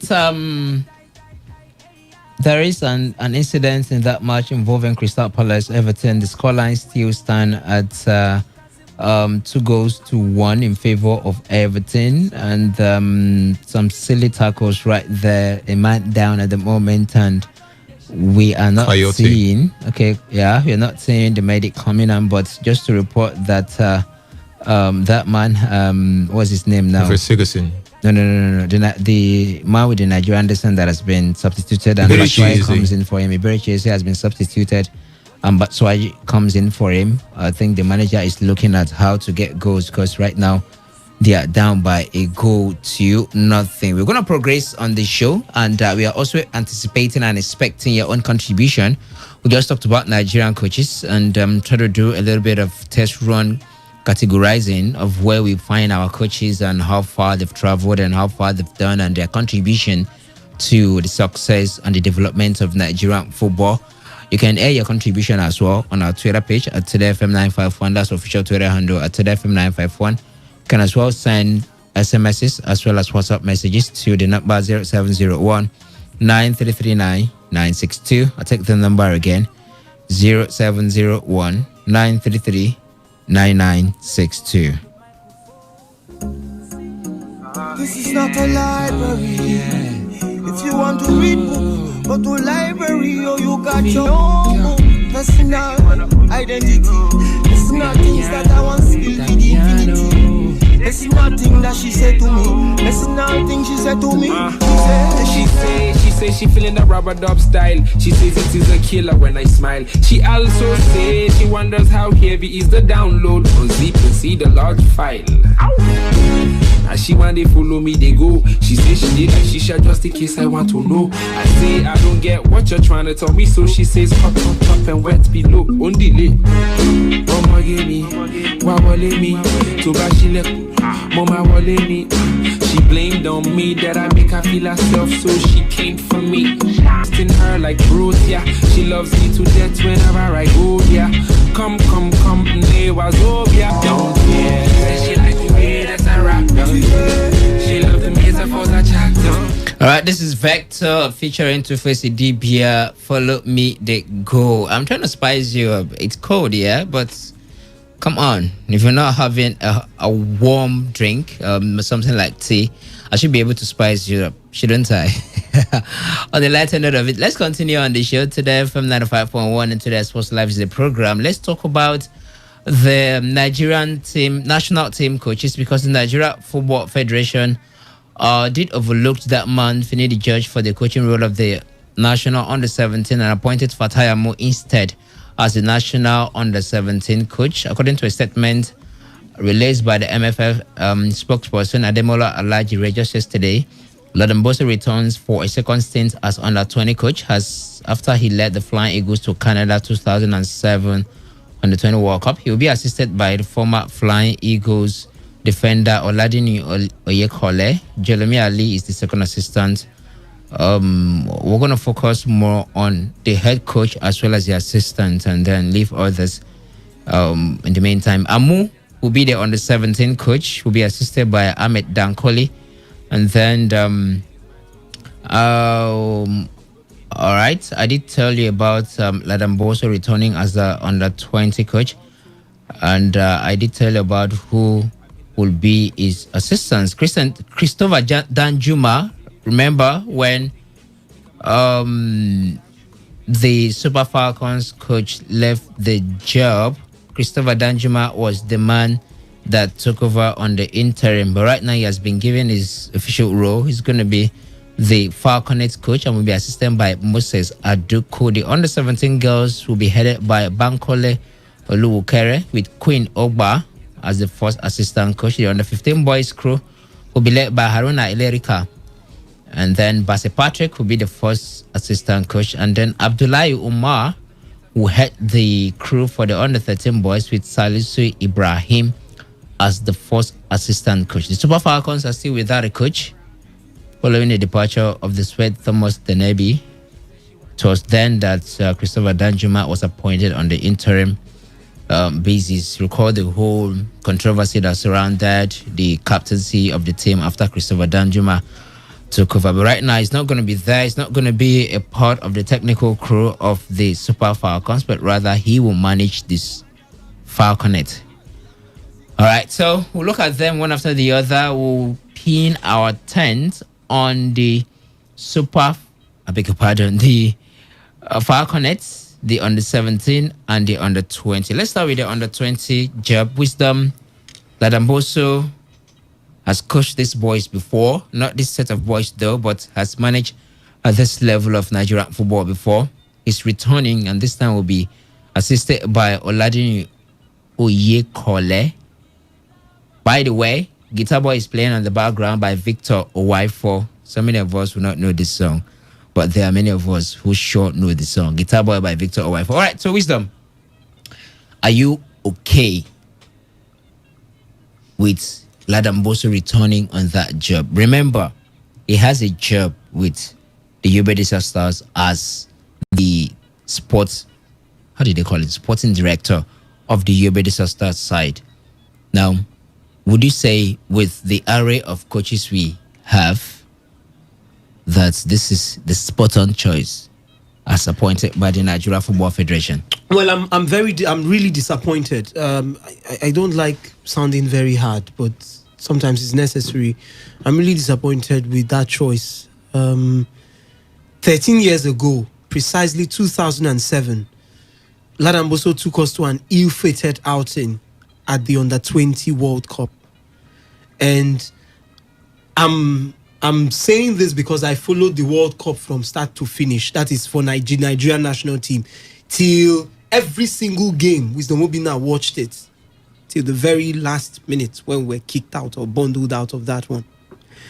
Now, and I just wonder, we bowed out, suffering a 4-0, I'll call it obliteration, humiliation. We were torn apart by the Canadian national team in the quarterfinal.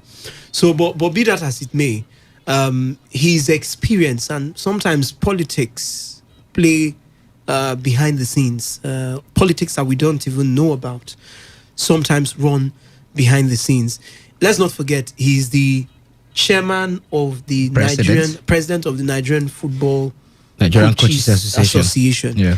Now, it could also be that maybe that's where some of these things stem out from. We're expected to qualify. Him and Jolomi Atune Ali and Oladuni Oyekali, they're expected to qualify Nigeria for the next the 20 World Cup. 2022 African Under-20 Cup of Nations. That's built for Mauritania. That's the first thing, which serves as a qualifier for the global football showpiece that will be staged in Indonesia the next time. So I think for me, it's funny that he still comes back to the job, because the last time was not good enough. He was not good enough. And to be sincere, the youth team is actually meant for development. How many players from the Under-20 team of 2007 moved on to play for the national team? That's a very big question. How many stars from that Nigerian team? I'm going to just quickly call the names that made it from that particular team, because as I said, I followed that game through and through. Elders Nechejile leads the list of players that actually successfully made it out. I don't know the group we were in then, but once I get that, then definitely I'll be able to find out the players who were with us in that tournament. Now, we had a lot of players in that team. We had Ezekiel Bala, we had I think John Uweri or Welo or something like that. That at the end of the day, what was he able to achieve with the team? Where did his stint, what did he do for the team going forward? How many players were produced? I think this is what we need to be checked. This is what we need to checkmate, because I want to honestly believe that the people who made this appointment might have done it with their own calculation that honestly I do not understand. We had a very brilliant player. I just saw his name now and I have to just talk about him. Chukwuma Akabweze. Akabweze was a brilliant left-footed player. He scored against Zambia. We won 2-1 in the round of 16 before progressing to the quarterfinals. He won 2-1 in that game. It was his goal from outside the 18-yard box, way outside. That actually got us that goal. But as at the end of the tournament, Akabweze was nowhere to be found. He went into club football, could not do anything. We had Moses Adams. We had players in that team. Outside Elders Nechejile, Efeam Bruce, and maybe Ikechukwu Ezenwa, who was the one of the goalkeepers in the team. Olufemi Thomas was part of that team. That the Femi Thomas that have traveled from Eyimba and what have you to different teams. And most of the players definitely did. But if you look at these names, including Precious Ozoko's son now, Nduka Ozoko, how many of them moved on to the national team? But it was only Brani there, Elders Nechejile, Ekechukwu Ezenwa, and Efeam Bruce. Now, the question I want to add, and he failed woefully in that. The question I want to add to you, Wisdom, is the progression of players. Very important. After their stint at the any age grade competition, is it always the responsibility of the manager or the coach who managed them at that level? Is it always and they are going to look at the individual performance of the player and then decide whether the player is to be bought over or not. So, does the coach play a great role in the progression of these players after any age grade tournament? Yes. Not after, maybe, but he plays a role in picking these players, and not exactly after, as I said, in picking these players. And if the players were good enough, I'm still saying it, you might be a diamond in the rough, but if you're good enough, somehow find your way to the top. Elders Nichejile was part of that team. Brother, did he find his way to the top or not? He did.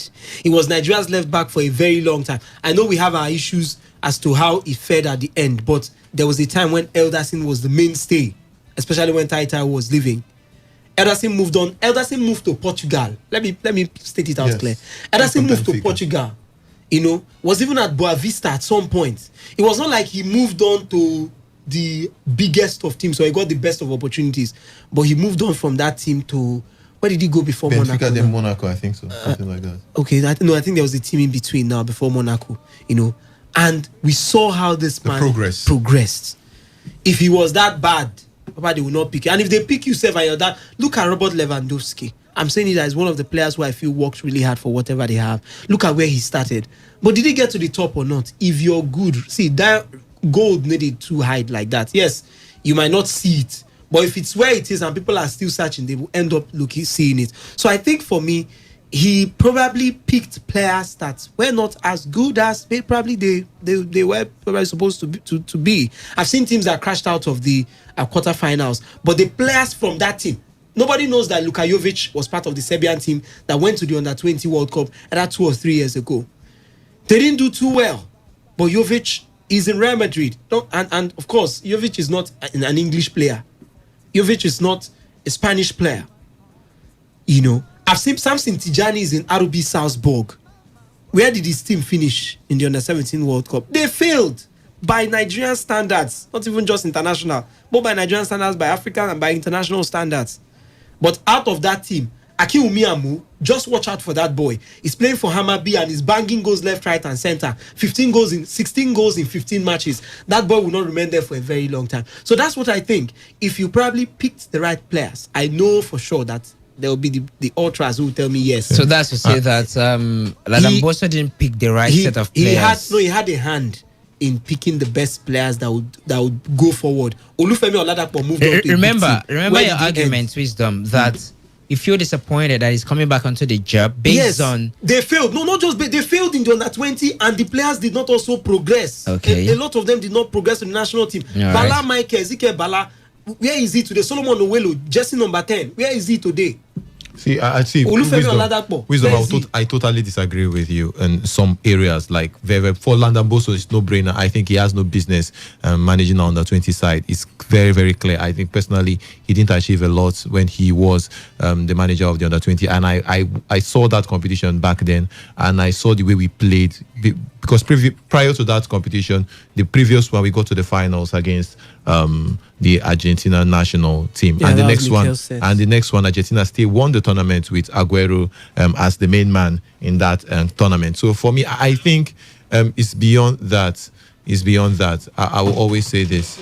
I think it's beyond that. One thing we need to know is that it's about the influence of the players, the personal growth of the players. Like I will say this, please mention any team in this world, they are under 17, under 20 side national team, that all the maybe 80% or 70% of the team, the players actually made it into the senior team.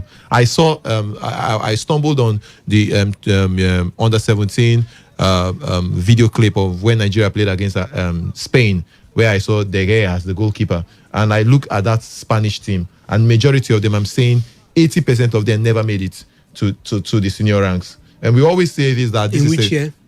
That was when they played. I think when they played in Nigeria, I think the finals between Nigeria. I'll tell you players that made it. Now, Not 80%. I would say 80% of them did not make it. 80% is outrageous. Yeah, did not make it. All right, we have on the line joining us on the show this Coach Benga Ogumbote. Coach, it's great to have you this evening. Good evening. Good evening. How are you? Coach, I'm doing fine. How is the weather over there? Well, we give glory to God. It's fine. It's somewhat drizzling over here in Port Harcourt. Oh, no, All right, Coach. Let's get to the business of the day. First off, congratulations on your appointment as the head coach of Sunshine Stars. Thank you very much. Coach, this is a familiar ground for you, Sunshine Stars. We still remember 2012, what you were able to achieve with this club. So, with the personnel at your disposal at this point, are you confident that you can repeat that same feat with the club? Yeah, that has been my target. Everywhere I've been to, I always want to excel. And if you look at the situation surrounding the team for now, the truth of the matter is until the recruitment is carried out, one cannot actually say anything. But I'm optimistic that at the end of the season, it will equally end in praise. We just need to be really realistic with ourselves that the team has actually lost some of our quality players. Okay. And as such, we needed to, build up the team. And we'll do that. We'll look in that direction, believing that the management will support the case. So once that one is done, then we'll be able to get it right. All right, Coach, if I can get you clearly, the club is yet to recruit players. Yes. I was just unveiled how many days ago? Yeah, just about 3 days ago. Yeah, so we've not done anything. Okay. But Coach, looking at the team now, which area do you think needs improvement in the team in terms of personnel? Which area, the attack, the midfield, the defense? As I talk to you, I have not seen the team. So the team is yet to resume. Once the team resumes, then we'll be able to discuss that. Which area, which department needs to be built up. All right, Coach. Each time we talked about continental football, we do make reference to Enyimba, we do make reference to Sunshine Stars under your tutelage. Then in 2012, got to the semi-finals of the CAF Champions League. But recently, we've not had clubs on the Nigerian continent, Nigerian league represent well, even getting to semi-finals of CAF competitions. What would you say has been the problem? It all depends. There are so many reasons that could be responsible for that. One, you can talk about the kind of preparations we have. And the major challenge we have over here is and preparation. So once we can take care of these two, I think we'll do very well. Coach, by preparation, specifically, what would you mean?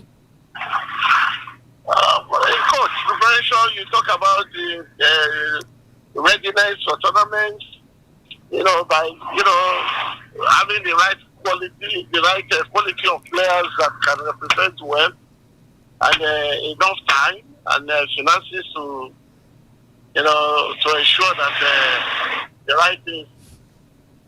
Of course, you want to travel for a game that is going to be played on Sunday. You are living here. We see what happens with the Northern African. The way they move, sometimes they come on chartered flight. Some have their own aircraft. So it tells you that we are far from it. All right, Coach. Is there any contribution now from the coaching angle of it? Is there anything that you would say that maybe fellow coaches are not doing right in terms of contributing to the development of Nigerian football, at least for the clubs on the continent? Is there any what? Is there anything you would say that coaches on their own side, fellow coaches are not doing right? Okay. Well, I don't know. You see, it is difficult for the club does not, the coaches do. You understand? Rather, the club management employs the services of the coaches. So it is available that the coach will use. Okay. The only thing is, as a coach that wants to perform right, all he needs to do is to make sure that the recruitment is done rightly, to no sentiments with it, and the right, training is given to the players, and to make the players ready for the tournament. Once that one is done, then the coaches have little or no area to be blamed. So they are not going to use their personal finance to run the team. It is what the club, use that to present that. All right, Coach. Lastly, before I let you go, why did you choose to return to Sunshine Stars? I've always loved new challenges. Sometimes I had one season contract with my former club, and at the end we parted ways. So it's just one of those things. It makes it interesting. All right, Coach. Could you let us in on how long you're going to be on the touchline for the club? It's a difficult one for me to say. I just have one football season contract with an option of both parties agreeing to renew the contract at the end of the season. Okay. Is it a performance? Is there any performance clause to the extension? Well, I don't know, but for me, I think I have performance clause for myself. Okay. Because anytime I go to a new club, I have a standard. So, and that standard, the worst scenario is I just try as much as I can to ensure that if I cannot, get knowledge one, so I should be able to, give the team a continental slot. It is not until I give myself such condition. Coach, we are grateful. Thank you very much for joining us on the show. We hope to have you on our subsequent bulletins. Thank you sincerely too. I'm grateful. Thank you very much. There you have it. You heard from the man himself, Coach Benga Ogumbote. He is the new head coach of Sunshine Stars and will be directing proceedings for that club in the 2020/2021 Nigerian Professional Football League season. Today's Sports Live remains the program. Reliable Reliance with Dennis, the one talking to you. Priya PZ is right here, and the Superman Wisdom Obina also here.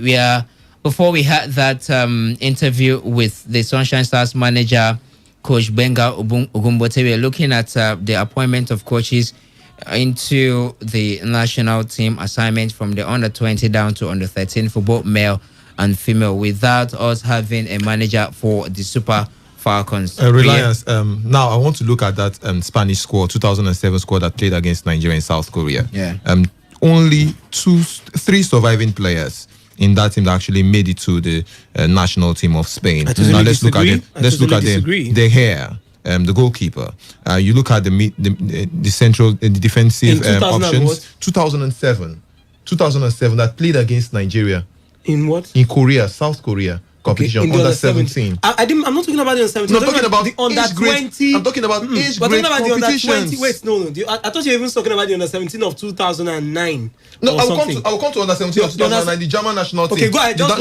So now you look at this team now. Now players have survived the national team because from here they will actually pick players here to the under 20 and finally to the senior team. Yeah. Just 3 players. Bojan is not even that relevant in football. Even we all thought it's going to be the biggest thing in Barcelona. It didn't turn out very well for Bojan, but we can still mention Bojan. We can mention a certain Nacho for Real Madrid and De Gea. No other players here. I'm looking at names here. Who am I looking at? Alex Bolanos. I'm looking at Mongado. I'm looking at Camacho. Which name can you mention? Camacho, I don't know, my brother. Ismael Lopez and Jody Pablo. Possibly some of them are into other occupations right now. So for me, I think it's about players developing themselves. You cannot force a bad player turning him into a good player if he's not ready to do that for himself. I think it's about the mental strength of the player. The argument that Wisdom is holding on to is you selected these players. Yes.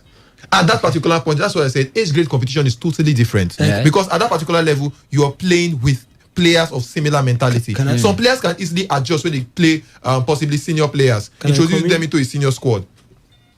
All right, let me come in now.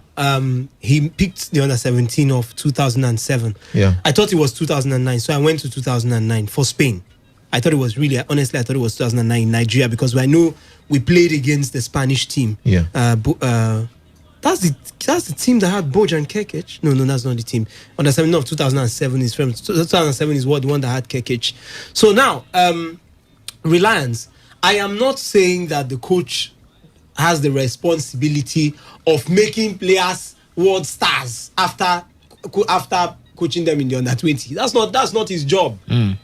But does he have a part to play in picking players? That's what we are saying. Now let me pick the under 17 team. Now let's make this straight. The under 17 team of Spain, which is his yardstick for a comparison.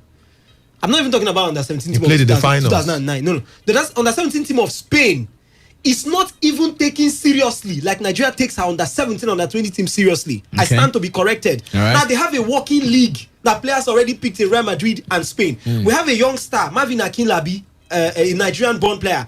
Is he playing for the Spanish under 17 national team now? No. But he's going to be picked from there. If he does something that's Ansu Fati. Did he need to win on a 20 World Cup? No, because their own system is different. They have a working youth system in different clubs. Every single club has a working youth system. Do we have clubs here that? No. The MPFA cannot even produce real under 17 players. Let's be straight and sincere with ourselves. Now, this is the place where we get to pick the next world beaters, the future stars, the under 17. And that's why we're crying when we see that a player has a child that is 13 years old and he's playing under 17. A man with a voice as huge as Coach Chief Justice Adoke Amiesimaka came out to say it, and some people cried foul, while some others probably supported him. Now let me look at the Spain team of 2009. We had in that team players that went, because I am saying even two times for Nigerian national team. How many of these players have made it? Is what you should ask yourself. Now we had what's his name? Pablo Sarabia was in that team. Okay. Sarabia has gone on to play at least 4 matches for Spain. Yeah. We have Koke. Koke was in that team. Yeah. Koke, we know the story. Koke has gone on to play for Spain and even has done well for Atletico Madrid. Alvaro Morata was in that team. Muniain was in that team. Sergio Roberto was in that team. Have they played for Spain or not? They have played. They might not be the mainstay. It's only 11 players that prosecute a game, but they have played. But how many of our own have progressed how many, national sorry please, how many names do you mention here? And how many players actually made that team? Ike Muniain has played for the Spanish national team. Alvaro Morata has played for the Spanish national team. Sergio Roberto has played for the Spanish national team. Pablo Sarabia has played for the Spanish national team. Koke has played for the Spanish national team. Isco has played for the Spanish national team. These were players I was able to open their profiles. I didn't open the other ones. I don't follow all the names Spain released by week. I'm not a Spanish man. But in reality, even this is not a standard. All right, guys. In England, what's his name? Dominic Solanke. Dominic Solanke won the under 20 World Cup with the English national team. How far?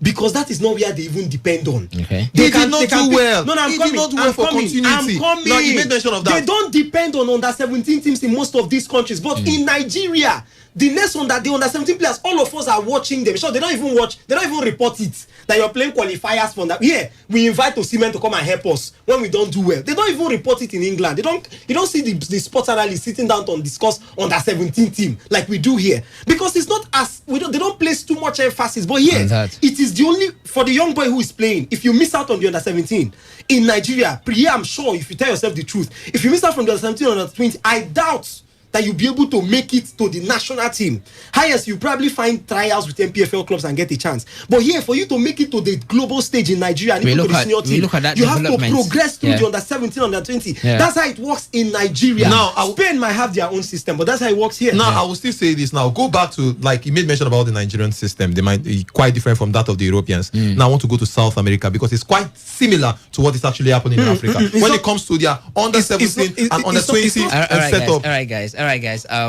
Before we what was the word? I'm also not the best choice. Definitely, it's not the best choice. No doubt about that. Before we kind of forget how we got here, the argument has been that Ladamboso returning as the under 20 national team coach is not the best of option for Wisdom Obinna, and then he cited his reasons, adding that his first spell with the under 20 national team in 2007, they didn't do very well in the 20 World Cup in Canada, and as well many of the players who passed through him have not gone on to establish themselves in national team football, even in club football as well. That has been the argument, and Priye has made a counter argument that most times it's not really work like that, that it has to do with the development of these players at times. After passing through that level, the personal development of these players will also count on how they eventually progress, how they eventually establish themselves in terms of football. Now, let's leave the under 20 before we throw the phone lines open for our listeners to also air in their contribution, because I'm very certain that many of them are at this point willing to weigh in on the discussion. On the 17th national team is also one of the pivotal age grade level of football in Nigeria that we take keen interest in. The under 17, they've won us the World Cup how many times? Record number. I think record five times. I think 5 times, yeah. So it's okay. All right. Finidi George was touted to be the man to take over the job, but here we have Fatai Amu as the head coach of that team. Best choice, better choice. I mean, if you want to put both of them together, Finidi and Amu, at some point, Usman Abdallah was also on the line for this job. So would you say Amu has been the best option? No, for me, I would say Finidi, we should have tried Finidi because we've seen the man go into Europe and learn new ways. He was formerly the youth rank of Real Betis at a point in time. I think it's about bringing in managers with that European, because we cannot shy away from this. No doubt, Africa, we do have our own style of play, but the European football is actually influencing the entire world, basically, globally, influencing South America, come to talk of Africa. So I think he has actually learned the craft in Europe. So for me personally, I think Finidi would have been a better option when it comes to the development of our players, especially at that youth level, because I think you will have a whole lot of time in building the way these players play, and also the discipline for them to actually improve on themselves. I think that was maybe the missing link I had with Superman. I think it's about giving them that discipline for them to build on themselves, because players definitely needs to put in more work to improve themselves. Not every player that played with Cristiano Ronaldo when he started in with Sporting Lisbon actually made it out there internationally. I'm talking about at that level. Most of them crashed out. Most of them retired without even making a name for themselves. So it's about making those players know that they have a bright future in front of them and they need to improve on their skills. I think that is exactly what we need, an experienced man that actually seen it all in Europe when it comes to those age grade level, because he has actually got a sting of that when he was at Real Betis. So I would say he would have been a preferred choice for me, Finidi George. Wisdom, you want to differ or you want to toe the same line? Well, I'm really, really worried by the kind of choices we make as a country. And but something just strikes me, Wisdom. How do we? What's the criteria? What's the criteria that we use in appointing these national team coaches? Let's leave the Super Falcons and maybe the Super Eagles out of it. Political criteria. because ordinarily, the only place where we see everybody trying to be transparent is the Super Eagles. Maybe the Falcons now, where PwC has been employed to bring us a coach, even when we think that's not the best way going forward. You know, but be that as it may, Fatai Amu, he was the former Nigerian under-23 assistant coach, and he now coming in place of Manu Garba. I mean, Manu Garba has had his own fair share of issues, and with the age thing, some complaining, the DSS Sons thing, you know. But Fatai Amu is a name around the local scene, and most times when it comes to age grade teams, sometimes it's not about just quality of the coach picking players. Sometimes it's about knowledge of the system. And that's why Finidi George, it might be difficult to actually pick them people like that directly and say, okay, just go and handle the under 17 team. You've stayed in Spain for over 15, 20 years, or maybe something like that, and you've only branched Nigeria once in a while. How do you intend going through the nooks and crannies of the country to spot talents? As a matter of fact, if Wisdom Obina was the NFF they have president, scouts in their ranks, yeah? No, I'm coming to that. Okay. If you're going to do something that comes to selecting players, scouts or no scouts, you need somebody who understands the growth rate, who understands how, because here in Nigeria, a lot of things could be deceptive. Are you aware that things are in the States are not like what is done here? The fact that you're born, your name is taken into the registry, your age, everything, it's not the same here in Nigeria. We bring age declaration, and you see a 27-year-old man bring an age declaration of 16 years, and you don't even know. So I'm not saying that that's the reason. I'm only saying that when it comes to age grade teams, it's not always about your tactical prowess. Sometimes it's about your ability to spot talents. Yes, even if they are brought in by scouts, can you see Wisdom and say, no, I think Wisdom Obani is going to be a very, very fine striker. I think Samson Tijani will be a very fantastic defensive midfielder, because most of the time these are just a bunch of talents that might not actually even have clear positions where they are playing. I don't know if you get Yeah, me. but So we've seen him done the same thing for age grade competition in Spain. No, in Spain, not in Nigeria. I'm the one. Of course, I'm the one probably different. Yes, I mean, I really agree with you on that he has worked with. But what he did do with that team, did he do anything that is so extraordinary that we can say, wow, he took the Real Betis team, the Mallorca team to win if that's the case, team. Osman Abdallah would have also been a good choice. No, for sure. Because he has, based on your line of argument, he has been around in the system. I even think Usman Abdallah would have been a far better option, maybe. I know that we might have arguments concerning the ages, but I've seen him for the first time in a while. Enyimba sold 2 young stars to European clubs and made some money out of it. So maybe he has, and let's not forget, Valentin Ozuwafo was here playing for Port Harcourt City Stars or something like that. Some 1 or 2 years before that move to Enyimba. So I really feel maybe that could be the reason, because you asked me about what could actually be the reason. That's why I started like that. Not really if I'm going for Finidi or Amu, but I think that could be the reason. Or these are could be the reasons why they're actually making some of these choices. Let's not also forget, we've had players that are picked from this country and they go for tests and they fail the tests. They fail the screening test and what have you, the bone test now to actually determine MRI if you're under 17. Yeah. So you might want to stay with coaches who know the system, who know players who know how to pick players and how it actually flows. Because I'm still saying there are a lot of things that go on behind the scenes that you might not just understand by staying on the surface. So I would have been pleased if they made Finidi George the assistant coach of the under-20 team. Okay. But to make him the coach of the under-17 team, I'm not sure I would have also been I would have been unimpressed anyway. I would have been impressed with the choice. But this could be the reason why they went for Fatai Amu. I'm not okay with Adam Boso in under-20 because I've seen him before. And then I didn't see 17-year-old boys. I didn't see, anyway, they were young, on paper. But those players, anyway. But I do feel Fatai Amu, that might just be the reason for them choosing him to be the coach of the under-17. All right, 5:30 will be kickoff time for West Bromwich Albion against Chelsea. West Bromwich Albion, the home team, they are lined up in a 5-4-1 formation. They have Sam Johnston in goal. They have the 5 defenders are Daniel Folong, Carl Bartley, Shemi Ajayi of Nigeria, Connor Townsend, and Dara O'Shea. These are the 5 defenders. And then the midfielders are Jake Livermore, the captain of today, Grady Ghana. We have Matheus Pereira and Romain Sawyer completing the midfield quadruplet right there. And then the lone striker today will be Callum Robinson. On the bench, we have David Burton, Cedric Kipe, Matt Phillips, Rakim Harper, Sam Field, Hai Robson Kanu, and Carl Edwards. Those are the players lined up to take on Chelsea. The away side, Chelsea, are lined up. A fresh captain.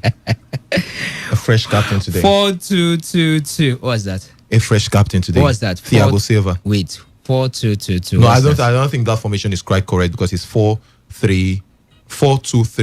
That's exactly what we are actually seeing on our screen. That's what we're seeing on our screen. But Premier League is reporting 4-2-2-2. I don't know what that is. But the goalkeepers, the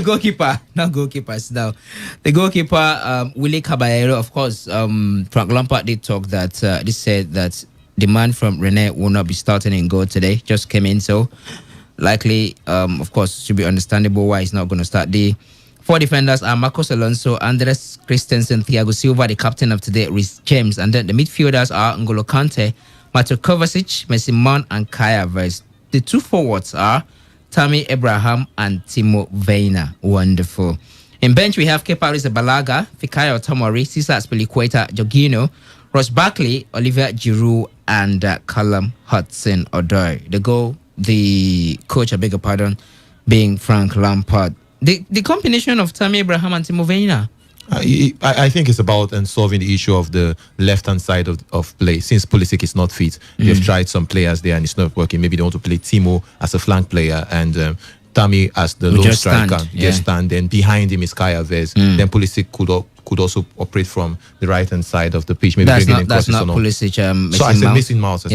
Mason Mount operating from the right-hand side of the pitch. So it's more of a 4-2-3-1 formation.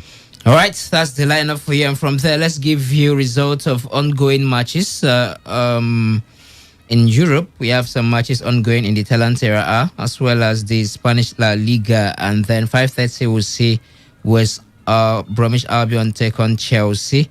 We had some matches concluded earlier today in the English Premier League, so we're going to be starting off from those ones that were concluded before we return to giving you a voice this evening to air your contribution on what we've talked about. Still to come on the show, the Eagles friendly. I told you that Ivory Coast won't be part of it anymore. There is a new national team that Nigeria will be taking over there in Austria on the 9th of October. Tunisia still very much around, but Ivory Coast out. Who is the replacement? You're going to find out. And the absence of Wilfred Ndidi, how will it affect the chemistry of the Nigeria Super Eagles when they take on that particular country I'm yet to mention, and then Tunisia? Let me give you updates of matches ongoing and those ones that have been concluded over there in Europe. Earlier today, we saw Brighton and Hove Albion being defeated 3-2 by Manchester United. Crystal Palace lost at home to Everton 2-1. Just in about a few minutes, West Bromwich Albion will take on Chelsea. By 8 p.m., we'll see Burnley take on Southampton. In the Spanish La Liga, Deportivo Alaves played out a goalless draw with Getafe. Valencia played out 1-1 against Huesca. By 5:30, we'll see Elche take on Real Sociedad, and then Real Betis by 8 p.m. will take on Real Madrid. In the German Bundesliga, just one match that's yet to be played. All other matches are concluded for today. Arminia Bielefeld defeated FC Cologne 1-0. Augsburg defeated Borussia Dortmund 2-0. It was 1-0 between Bayer Leverkusen and Rasenballsport Leipzig. Borussia Mönchengladbach played at 1-2 with Union Berlin. VfB Stuttgart defeated Mainz 05 4-1 away from home, and Schalke 04. This will take on Werder Bremen later by 5:30. In the Italian Serie A, Torino were defeated at home by Atalanta 4-2. Atalanta, they've started again. High scoring side in this Italian Serie A. All right, and Cagliari are currently taking on Lazio, is goalless in that center. 3 minutes of football played. Sampdoria will take on Benevento, or Sampdoria are currently taking on Benevento. Same scoreline at the same time. By 7:45, we see Inter take on Fiorentina. In the French League 1, Saint-Etienne are being defeated at home by Rennes 2-0. 62 minutes of football played, and then Marseille will take on Metz later by 8 p.m. Those are the scoreline from major European leagues in Europe. And well, here's the thing, guys. Today's Sports Live City program, yeah? I'm reporting from Today FM 95.1 in the Garden City of Port Harcourt, yeah? You're hearing the voice of reliable reliance. Of course, there's Swiss Mobina, there is Priye PZ. And I'm pretty certain that you want to weigh in on the conversation. But you can do that via our SMS and WhatsApp portal 0701 933 9962. Send in your contributions 0701 933 9962. On Twitter, we are at Today FM 951. At Today FM 951. Phone lines officially open 0817 000 0951. 0810 951 0951. Those are the phone lines for you to call in and weigh in on the conversation we are currently having right here in the studio. 0817 000 0951 and 0810 951 0951. 0951. Do you have any reservation with the coaches appointed to take on our developmental or what might be referred to as age grade teams? The under 20 girls. Is that under 20? The Falconet, that should be under 17, right? Is it? Okay, how do I make Flamingos? The Flamingos are the under 17. The Falconet should be the under 20. Under 20, yeah. Let's talk to this caller. 95.1. Hello, good evening. Good evening to you. My name is Martin. I'm calling from France. Let's hear you. The issue I'm having with the coaches they are appointed, I think in the past few years, we've seen, whether good or bad, we've seen most Nigerian players graduated from the under 17 national team, and even if they don't do well in national team, at least 50 of them happy with it.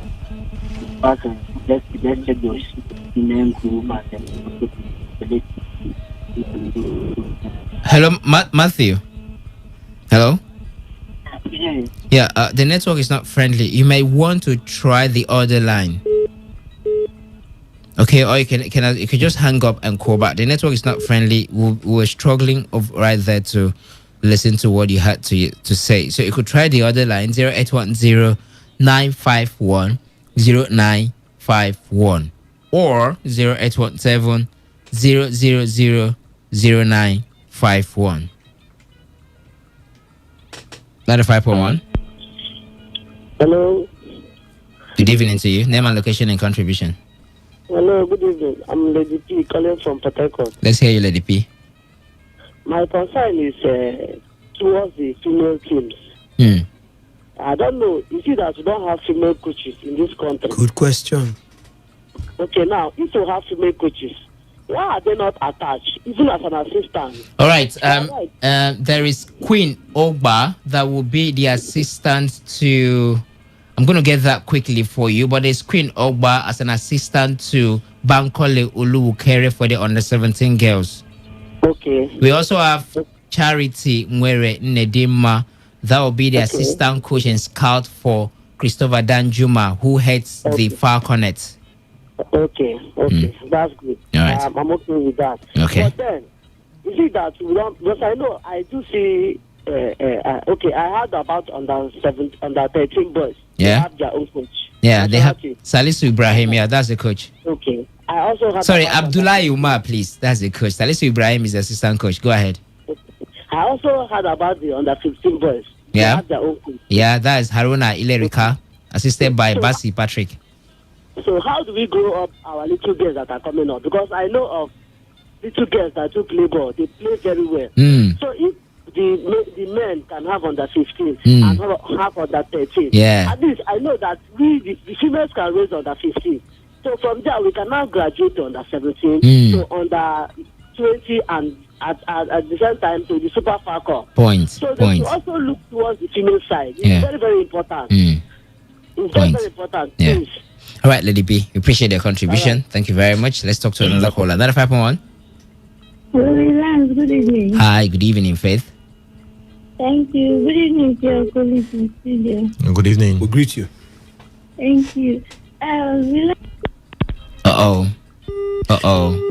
Faith. Do also call us back if you can. 0817 000 0951 and 0810 951 0951. If you're having struggles to get to us via our phone lines, you can send SMS. All right, you can send SMS or you can send WhatsApp message to the number 0701 933 9962. Or if you're on Twitter, why not tweet at us at Today FM 951? That's our official Twitter handle. Reliance, but just to add on Fatayamu, he has a reputation of, bringing several schoolboy stars in the MPFL, like Bola and Salami. Then his first assistant coach to I just dug out, that's Amadou Lawal he has worked with the famous Abuja Football College that brought the likes of Sadiq Umar, who plays currently for Partizan Belgrade, Emmanuel Dennis Bonaventure, who plays for Club Brugge, David Okereke also of Club Brugge, Nnamdi Onuibo too of Sporting Dreams, and all that. It could also be the reasons for the decisions. 95.1. Good evening to you, the classical one. All the way from the tap route, the real gift, reporting. Thank you very much. Good evening to my chiefs in the studio. And good evening. Greet you. The real gift. It's been a while. Where have you been? Well, I've been on financial isolation. It's okay. Well, out of call, it's not out of listening. I've been now. True. Well, for me, let me start this way. None of the Nigerian coaches, even if a majority of them, not even make average, as far as I'm concerned. Check the records. What have they achieved? It's all about, just like you spoke with Coach Okubote, and he signed a 1-year contract, just like he signed with his previous team. The question is, why are Nigerian coaches signing just 1-year contracts with their clubs? Okay. It tells you a lot is going wrong that we don't even understand. And when you sign a 1-year contract, and then at the end of that contract you leave, how do you develop? Even as a coach? Yeah. These are the issues. Or what about the players? You end up with developing a player, bringing it down. They will not, when they pick coaches, that's why for the 8th grade teams, it's based on political consideration and for them, winning mentality, not for development. Ordinarily, someone like Finidi George is supposed to handle the under-17 team. Whether he like, for me, this is my personal opinion, because he has indicated interest for that side for the cadre of the Eagles, not even going for the Super Eagles. Yeah. Because he knows where he has his own strength. At the end of the day, Fatai Amao has been there all this while, waiting to achieve. Ilana Mboso, what are we talking about here? It's because they know that if the likes of Finidi comes in, they will want to go for boys that will be within exactly that age and then develop them from there. But for me, it's unfortunate. If not me, just like one of my teams in the studio said, there are so many in Nigerian football you see, but you know they understand. And that's why I expect they need the judge to look elsewhere, because for me, if really they wanted to develop Nigerian football, they should, the likes of Finidi George, and even this guy, the person, one of my teams just read his profile, the assistant to one of the coaches. That's the assistant to Fatai Amu. Ordinarily, why not give that guy the headship of that team rather than bringing Fatai Amu, maybe the whole school to maintain the whole side? Then this one. You understand? Yes, zoning it properly. Something. Thank you very much. We appreciate you, the real gift. Thank you very much for dropping by. By the way, the person I was about to say Finidi. The person real gift is talking about is Ahmed Dankole, that Wisdom reeled out his profile when it comes to age grade development. 95.1. Yeah, good evening. How you doing? Good evening to you. Your name and location. I'm Code. Okay, yeah, I'm Albert. How about, are you Code? Oh, yeah, I was sleeping before, sir. So I just woke up. So you don't know whether you are Code or not? I didn't go anywhere because the weather here is too bad now. The rain is falling here, so I can't move out. It doesn't really mean a bad weather. It's just the weather is the weather. It's the season, isn't it? I can't drive on that rain because I can't see you very well now. Yeah. All right, Albert. Let's get to the business of today. What's your contribution? The issue is that I want to talk about that Lagambuzi. You know, that was 2007. Under 20. So, when we took them to the World Cup, you understand, when we lost to Canada, it was on the extra time we conceded those 4 goals. You understand? So because of bad technical ability, that's why we conceded those 4 goals in the extra time. And then when he moved to Nice in France. For me, that's why I moved to Braga in Portugal. You understand? From Braga, he moved to Monaco. That's why I left. You understand? Okay. But for me, I don't think that the man is right for the job. Okay. And so I think that we should try other younger coaches. All these internationals that we have seen that have done something meaningful. Why can't we give them the chance to come in? You understand? For we to keep on going to recycle these old folks. Many of them, the chance has been given to them, but they didn't do anything about it. They misuse it, and now you go back to them. You are bringing them to come and manage our football. I don't know why we seem to do this rubbish. You understand? So I don't know where we can progress in this kind of aspect. So I think for somebody like Finidi George, to be given a chance. Okay. Because this age grade is for cadet people. It's for cadet guys. Yeah. We have to develop them. You understand? Not to bring men who are very old. They have lost a lot of ideas. They've lost ideas now. These guys are old men now. They should look for something else to do. All right. And give way for the younger guys to come in. So I don't like this idea you recycle old men. Okay. The time has passed. They should go away. All right. And let the younger ones take over. Okay. But appreciate the contribution. All right, we lost that next call. Keep them coming through as we take your contributions on the show this evening. We lost that one too.